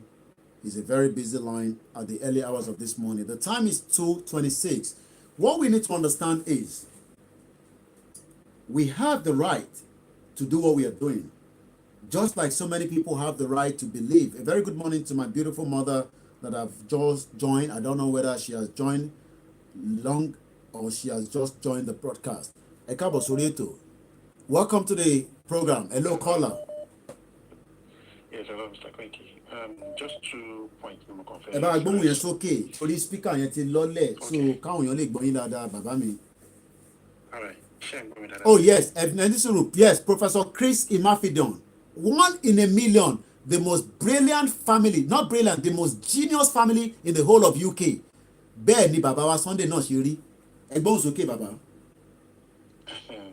Ṣé rí lórí kíní flag yẹn, wọn ni mo kàn fẹ́ sáré lórí di ọ̀dọ̀ wọn, mi ìdẹ̀mọ̀ àwọn tí wọ́n ṣe mọ̀ like àwọn ní bó ṣe bá wa ṣe. And we do really appreciate the people that started all this struggle from the beginning. Do you understand? So if I did me confirm more and we be in my back on so we be set flag the new one to want to register and it at in locally. We can actually bring it out together. Because the drama will come one, Thomas will be everyone want to more flag of a look. Okay. So I want to declare about on the strategist I know that I'm make sure to partially handle on the lay. So I come and suggest pay in a way we have 2 flags for Yoruba nation. It will affect a look in the Mejeji. You understand? Just a kind of a vote, simply for us to be able to pick. We know the one that has been registered. So, the voice of the people, only our United Nations, the first majority of us, we signed the petition, we did a lot of things. So, in that area, you understand, that is my own suggestion on NATO. Then, secondly, call out to say, when it comes to politicians, call out bank bombing. Ṣé etí ń dùn àwọn politician yẹn ṣé wọn gbọ́ nǹkan tó ń ṣẹlẹ̀ ni àbí wọn mọ̀ àbí mélòó nu wọn ló ti sọ̀rọ̀ nínú àwọn ìyá wa àwọn àbúrò àwọn sísá àwọn ẹ̀gbọ́n wa tí wọ́n àwọn Fúlàní pa tí wọ́n ń bá sùn tí wọ́n ń rẹ́pù tí wọ́n ń gé wọn lórí mélòó nínú wọn ló ti sọ̀rọ̀. Mr. Yomi Koiki fún èmi o èmi á sọ̀rọ̀ kan fún yín ní ọ̀rọ̀ tí mo bá yín sọ̀rọ̀ yìí èmi ò rẹ́dì in fact kí Tinubu dé kó sọ pé òkè pé òun ti repent but láìtàlá bílára sí mi ò believe ẹ o. Me would believe any other politician. Thomas of people young for one okay because every believe people running one power because I want to law, you want to ban Nigeria because expecting any politician at you while I won't consolidate overnight. Can also okay pay fair. We will continue to do it with the long Thank you very much, sir. Always a brilliant caller from different part of the world, and that is the beauty of the open mic. Hello, caller. Hello? Yeah, hello? Your life with us. Yeah, hello. Ekale, inú mi dùn láti wá sórí ètò lálẹ́ yìí. Mo ti máa ń try ní gbogbo ìgbà ṣùgbọ́n alẹ́ yìí mo láǹfààní láti bá yín wà lórí ètò. Ẹ kú iṣẹ́ gan Mr. Koiki. Ọlọ́run aláàánú á dẹ̀ máa ràn yín lọ́wọ́ máa ràn yín ṣe. Gbogbo information tó ń ṣẹlẹ̀ wá kálára náà fọ́lọ́ bíbá ẹ̀. Ó dúpẹ́ wá gan láǹfààní láti wọlé síbí. Ṣé rí ẹgẹ́ bí ẹ tó sọ̀rọ̀ ọ̀nà lẹ́ẹ̀kan kí ẹ tó sọ̀rọ̀ tó sọ̀rọ̀.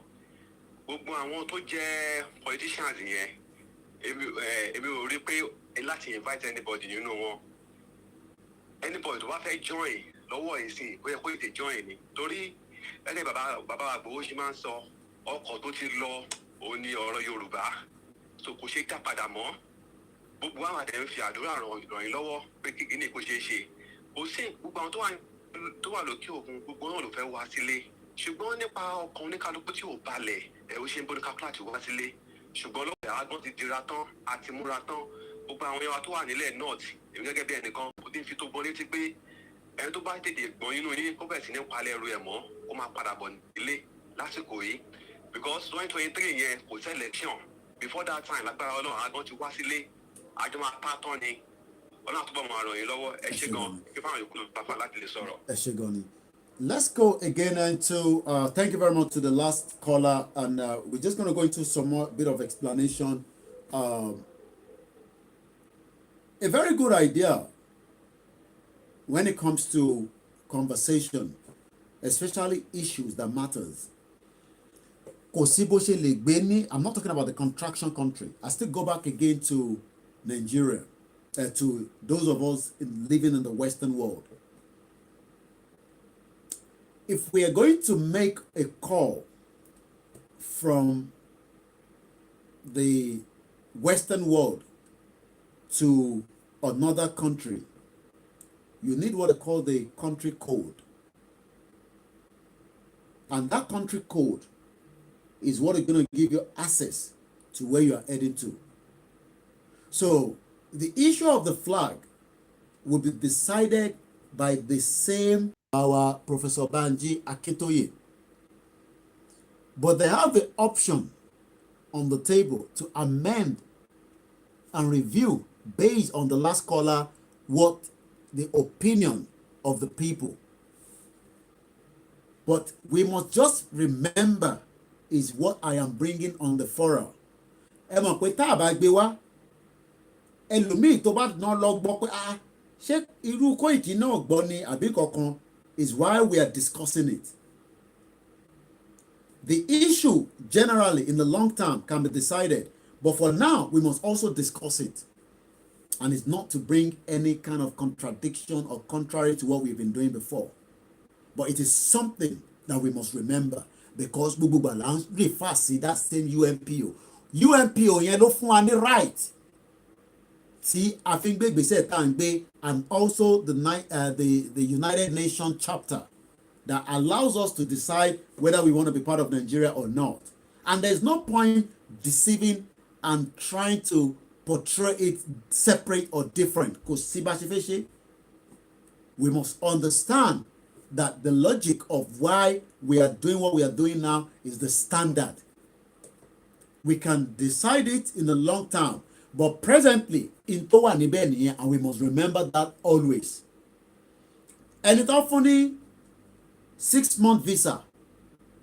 In Toba ti mú ẹ kọjá 6 months nílùú tó lọ, you have become an overstayer. Kò sẹ́bẹ̀ tó lè bẹ̀ tó o bá ti submit advance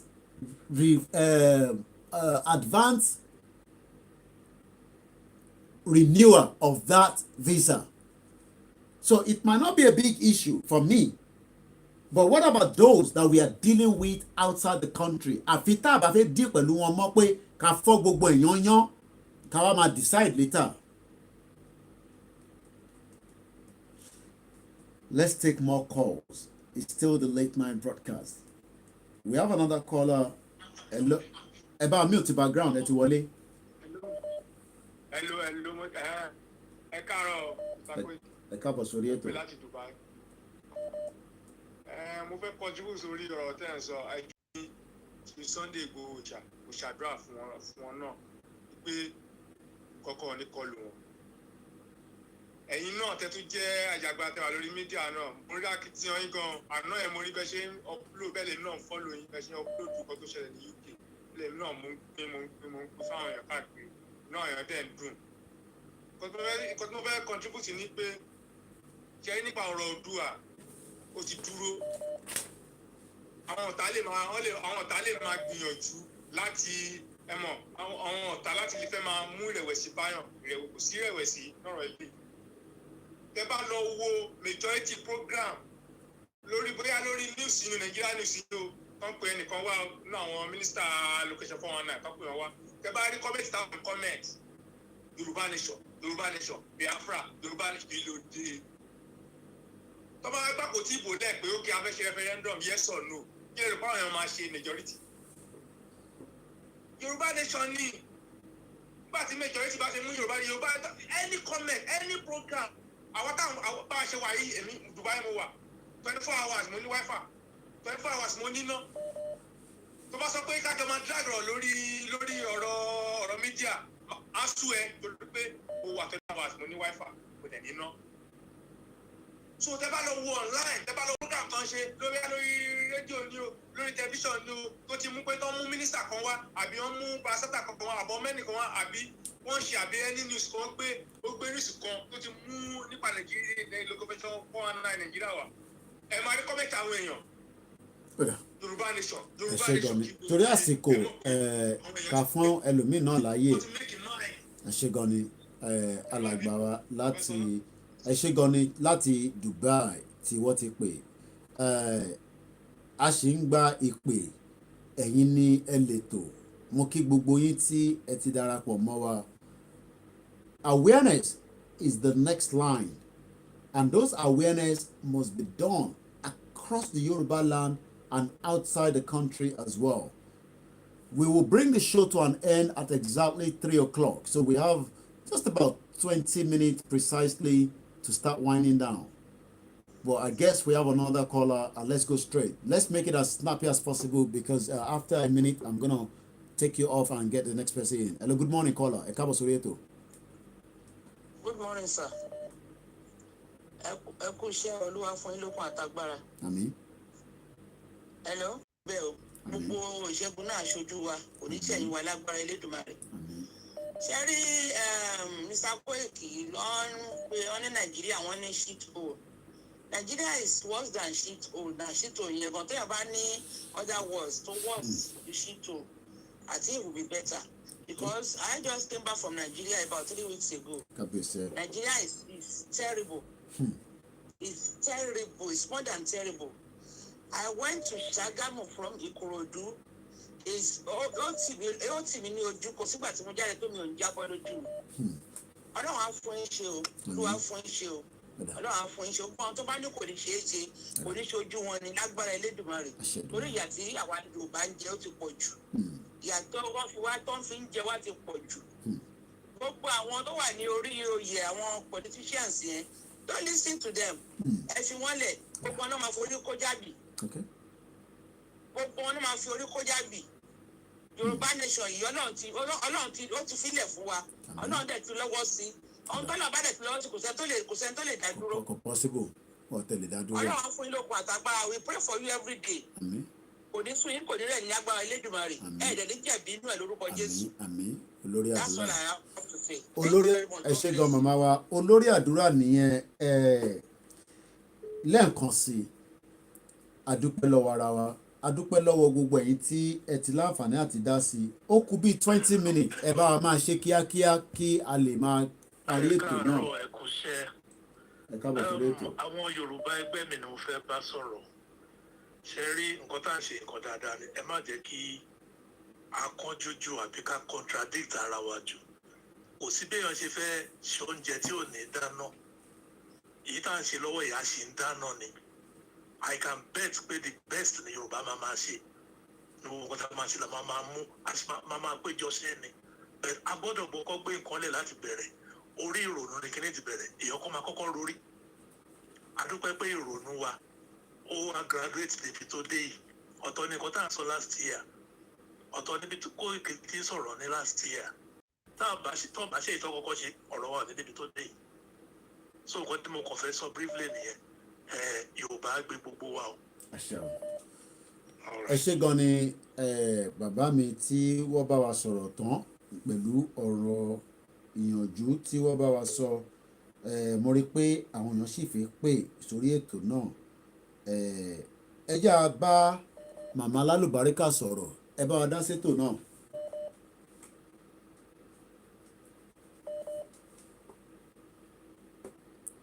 Hello. Àgbọ́yìn o. Ẹ káàárọ̀ gbogbo ilé olóòtú ẹ kú ètò Ọlọ́run á fún ẹ ní okun àtagbára gbogbo ẹ̀yin tẹ́ ẹ̀ ṣe látòkè délẹ̀ lélẹ́ lóko Ọlọ́run á fún gbogbo yín lókun àtagbára àwa náà tí à ń fẹ̀mí bá yín lọ Ọlọ́run á fún wa lókun àtagbára. Mo kàn fẹ́ sọ̀rọ̀ nípa flag yẹn because mo wà lórí program kan lánàá ọ̀rọ̀ flag náà ó come up. Ṣé rí nǹkan tí wọ́n bá fi rẹ́gísítà níbi kan bí irú UNPO yẹn a máa láti ibi bàbá Akíntóyè tí àwọn náà máa tún ní láti tún béèrè lọ́wọ́ UNPO ni if anything can be done. Ṣé rí kékeré ni flag ẹ wò anytime wọ́n lè change colour flag anytime la lè change colour passport bí àwọn ìlú ṣe máa ń decide pé okay gbà tí UK kúrò nínú Europe nísìn àti gba blue passport gbogbo red ní tẹ́lẹ̀tẹ́lẹ̀ but it is now blue. Nítorí kọ́kọ́ ṣe kókó ni pé bọ́lọ́run ṣe ń bá wa ń ṣe lọ díẹ̀díẹ̀ yìí Ọlọ́run kó túbọ̀ bá wa parí ẹ̀ ká dẹ̀ máa fi àdúrà jagun fún gbogbo everybody àtẹ̀ntàmọ̀ tí wọ́n nígbàgbọ́ nínú nǹkan tí àgbédání registered ó tẹ̀ ń fi àwọn èèyàn lọ́kọ̀ tọ́lẹ́ lòmí ò mọ̀ àwa náà ń ṣe ẹ̀ kiri ni pé ẹ má yẹ kẹ́ni kankan dẹ́rù bàyẹn we are doing the right thing kò sí kankan tó wrong nínú nǹkan tá à ń ṣe so far so kò dẹ̀ sí point kẹ̀dẹ̀ má gbàgbé wípé àwọn tá à ń bá fà náà ọ̀n kí n fojú bọ̀rọ̀ gbọmọ lọ́wọ́ èkòrò lọ́rọ̀ tiwọn náà and wọ́n ti wà disorganized wọ́n ti wà disorientated at the moment so there is èrò dẹ̀ ti pọ̀ and like you always say moving train.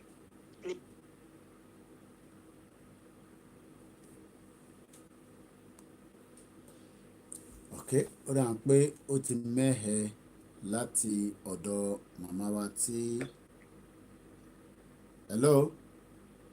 Hello. Mo ní moving train ní Yorùbá nation like you always say.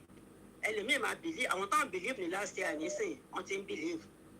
A lot of people are on board, especially àwọn àgbàlagbà bí àwọn tiwa báyìí nísìn ọ̀pọ̀lọpọ̀ ti nígbàgbọ́ sí i torí pé there is always something bad happening every day tó ń buttress the point wa and for the reason that we have to live aláti jáde aláti lọ lágbára Ọlọ́run náà dé fún wa ṣe. Àmín. Ọ̀rọ̀ tèmi.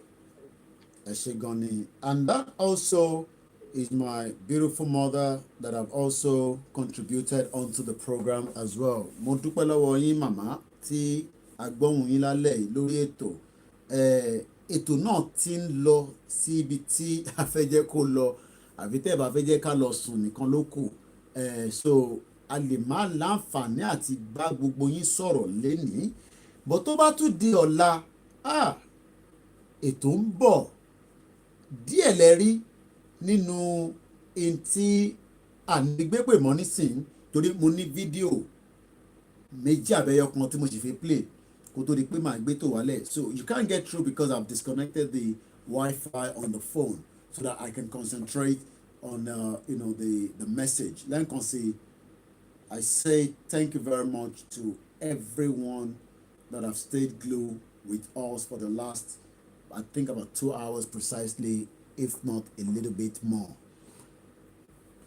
One thing we must continue to remember is,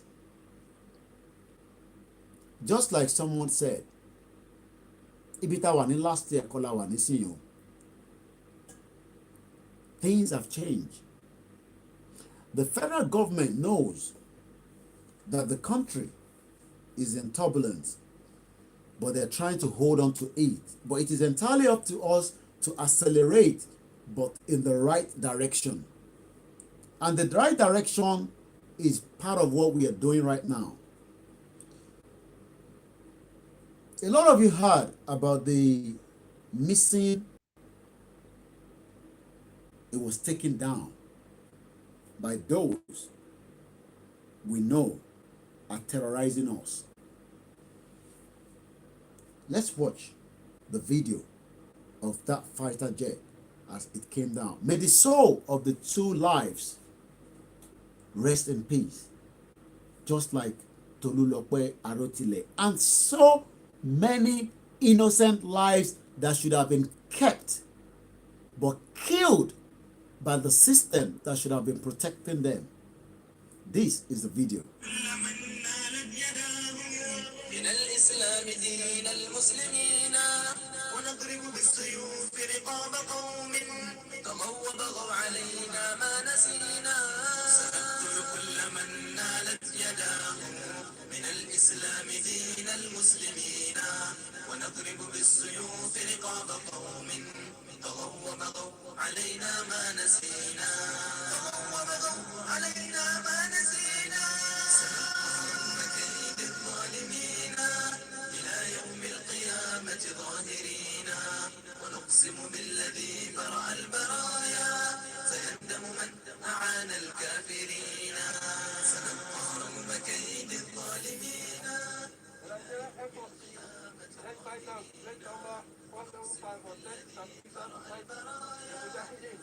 Now Allah subhanahu wa ta'ala said that no one can fight Allah subhanahu wa ta'ala. Because this is the evidence of what Allah subhanahu wa ta'ala has done today. Just like now the Nigeria Air Force 475. Now I mentioned to you, Kumar, there's no power you fight the people of Allah.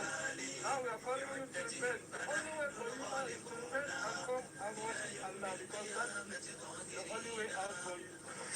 Kamar da kike ganin wannan shi ne da yawan da ke wanda kuka tuba da zai canza bayan Allah da abin da Allah ya dace daga sama da faɗo wannan in ba su tuba ba gaba ɗaya zai zama kuma musu wannan shi ne insha Allah.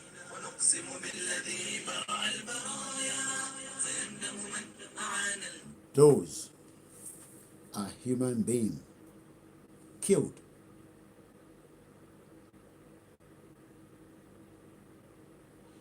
The last video is also very touching. we just have 12 minutes before we.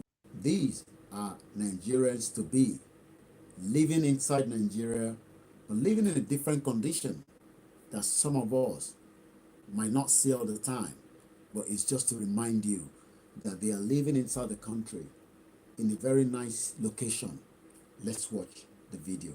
If you can't see the video properly, just follow the conversation. Forced to give birth here, this IDP camp. 30 babies were born just last year, often without proper medical care available. Women here find it difficult to pay for hospital bills outside the camp, so we support each other through traditional means of giving birth. The older women mostly give a helping hand to the younger women whenever they are in labor. Security is also an issue. Women are safer here than they are in camps in the northeast, but there are still risks, and camp residents have been forced to take matters into their own hands. Last month, they killed the army robbers, come and kill POS boy here, and they come and shoot one boy in his leg. He's still in the hospitals. They shoot two boys and kill one POS guy. So they're following where there is shop, those that they have something in their hand. So they are following them and come and collected it. But because we don't have security, only we have the vigilante among our children. That are the one that help to keep the camp to be security. The Legal Defense and Assistance Project wants the Nigerian government to do more to protect women and girls in camps like this. First, for the laws, we need to start by amending our laws and getting rid of those provisions. When I tell you that this country is a shithole, these are Nigerians living in internal display, and a lot of you will say we are not at war. My question is, how can Nigerians be living in this kind of environment? How can the politicians, be looking at our Nigerians that are living in this abject poverty? Can you see the way they are living? This is meant to be a Nigeria citizen living, chase them away from their community, and they end up becoming, refugee right inside the country. My name is Olawumi Koiki, it's Koiki Media. The question that we should be asking is, why is the union not break now? So that the lives of those that have been kept in the IDP, maybe we can rescue them when we have our own nation called Yoruba Nation. All this will continue to analyze the problem, but the problem is Nigeria itself. It does not matter how many conversation comes on air like this. It will not solve the problem. The Hausas have been kidnapped. They are now quite the same way they're controlling the remaining part of the country. We can continue to talk and talk and talk about the plight of women and girls in IDP. But the real problem is Nigeria itself. We have enough to stand on our own. We cannot continue to look and see humanity being put in this abject poverty. Once again, my name is Olawumi Koiki, and this is Koiki Media, and this is the plight of our women and girls in the IDP camp inside Nigeria. And on that note, I say, we will not relent. We will not back down. We will continue to propagate and discuss the way out of Nigeria peacefully. I understand fear is in the minds of millions of Nigeria, but I can also assure you from the information that has gone into circulation with the 10,000 posters that we've done recently through the very good donors that have given us, access to different materials that we are using. The number is reducing very fast, but the message is also getting to those that needs to get to. This is the weapon that the politician does not want our loved ones to see. And we will get them across as much as possible. It might not get to every part quickly, but we are making more effort a message to the international community. But most important, àwọn èèyàn wa wọ́n láti gbọ́ àgbọ́yé pé kí ni ìdí tá a ṣe fẹ́ lọ. And before we bring the show, which is just about 6 minutes, let's quickly go into our charts here, which I normally show you. Ètò ààbò, it has been updated, so we have security, ètò ààbò. But let's go from the top. Support orílẹ̀-èdè Yorùbá, Yoruba sovereignty now. Faramọ́ òmìnira ilẹ̀ ọmọ káàárọ̀-o-jíire. No Nigerian election in Yoruba territory in 2023. How that is going to happen, you don't worry. But what we are doing now, we stop that contraction election. It has never worked in the last 20 years of the fraudulent democracy. Alòdì síjọba amúnisìn. Support Yoruba referendum. I am still trying to get the organizers of those that have talked about the referendum. As soon as I have information to give us on that, I will be able to talk on it. But for now, a lè sọ̀rọ̀ lórí ntí a ní ìmọ̀ ẹ̀. So, but when we have those information, or we have those that wants to talk to us, I will definitely bring them on board. Ilẹ̀ Yorùbá olómìnira ti dé, a ṣetán láti dá dúró, a ò ṣẹrú mọ́. We have been slaves for a very long time. Slaves in our land, marginalized in our land. Do you also know? Yes, we have opportunity outside the country, but we are also second-class slaves. You can also visit us on our website, www.koikimedia.com. Ètò ìlara ọ̀fẹ́, ìlọsíwájú ọrọ̀ ajé, ètò lórí iṣẹ́ ìtàngbé. Tomorrow, I will put out information 3 hours before Bishop Adeyemo. A lot of you watched him yesterday. Díẹ̀ lẹ gbọ́ nínú tó ń bọ̀. Tó bá di ọ̀la, tune in. I do not have the time yet, but be rest assured that I will definitely put that information 3 hours in advance when we were going to be live tomorrow. It's going to be a long broadcast tomorrow with myself and Bishop Adeyemo. He has a lot to discuss. He has a lot to share with us on this journey of Yoruba nation. And on that note, I say, have a very good morning, wherever you are. It's quite late down here in the Yoruba land at exactly 2:57, Saturday, the 3rd of April, 2021. My name is Ola Yomi Koiki. A lot of people know me as Koiki Media, and I do appreciate every single person that have stayed glued with us at the early hours of this morning, or maybe late evening in the other part of the world. Tibani Madaruko Guguyi, I will not be able to catch up everybody, but I do appreciate all our mothers, our fathers, my uncles, my aunties. I will not relent. I will not back down. I understand some of us are thinking, Masua, Konisua, Konirewa. I told you, more energy to one in so ye. Teba more energy, ni maso into the ke maso, nítorí pé èmi a máa ta tán lórí ọ̀rọ̀ Yorùbá yìí. Elédùmarè á dẹ̀ fún wa ṣe. Ó dàárọ̀.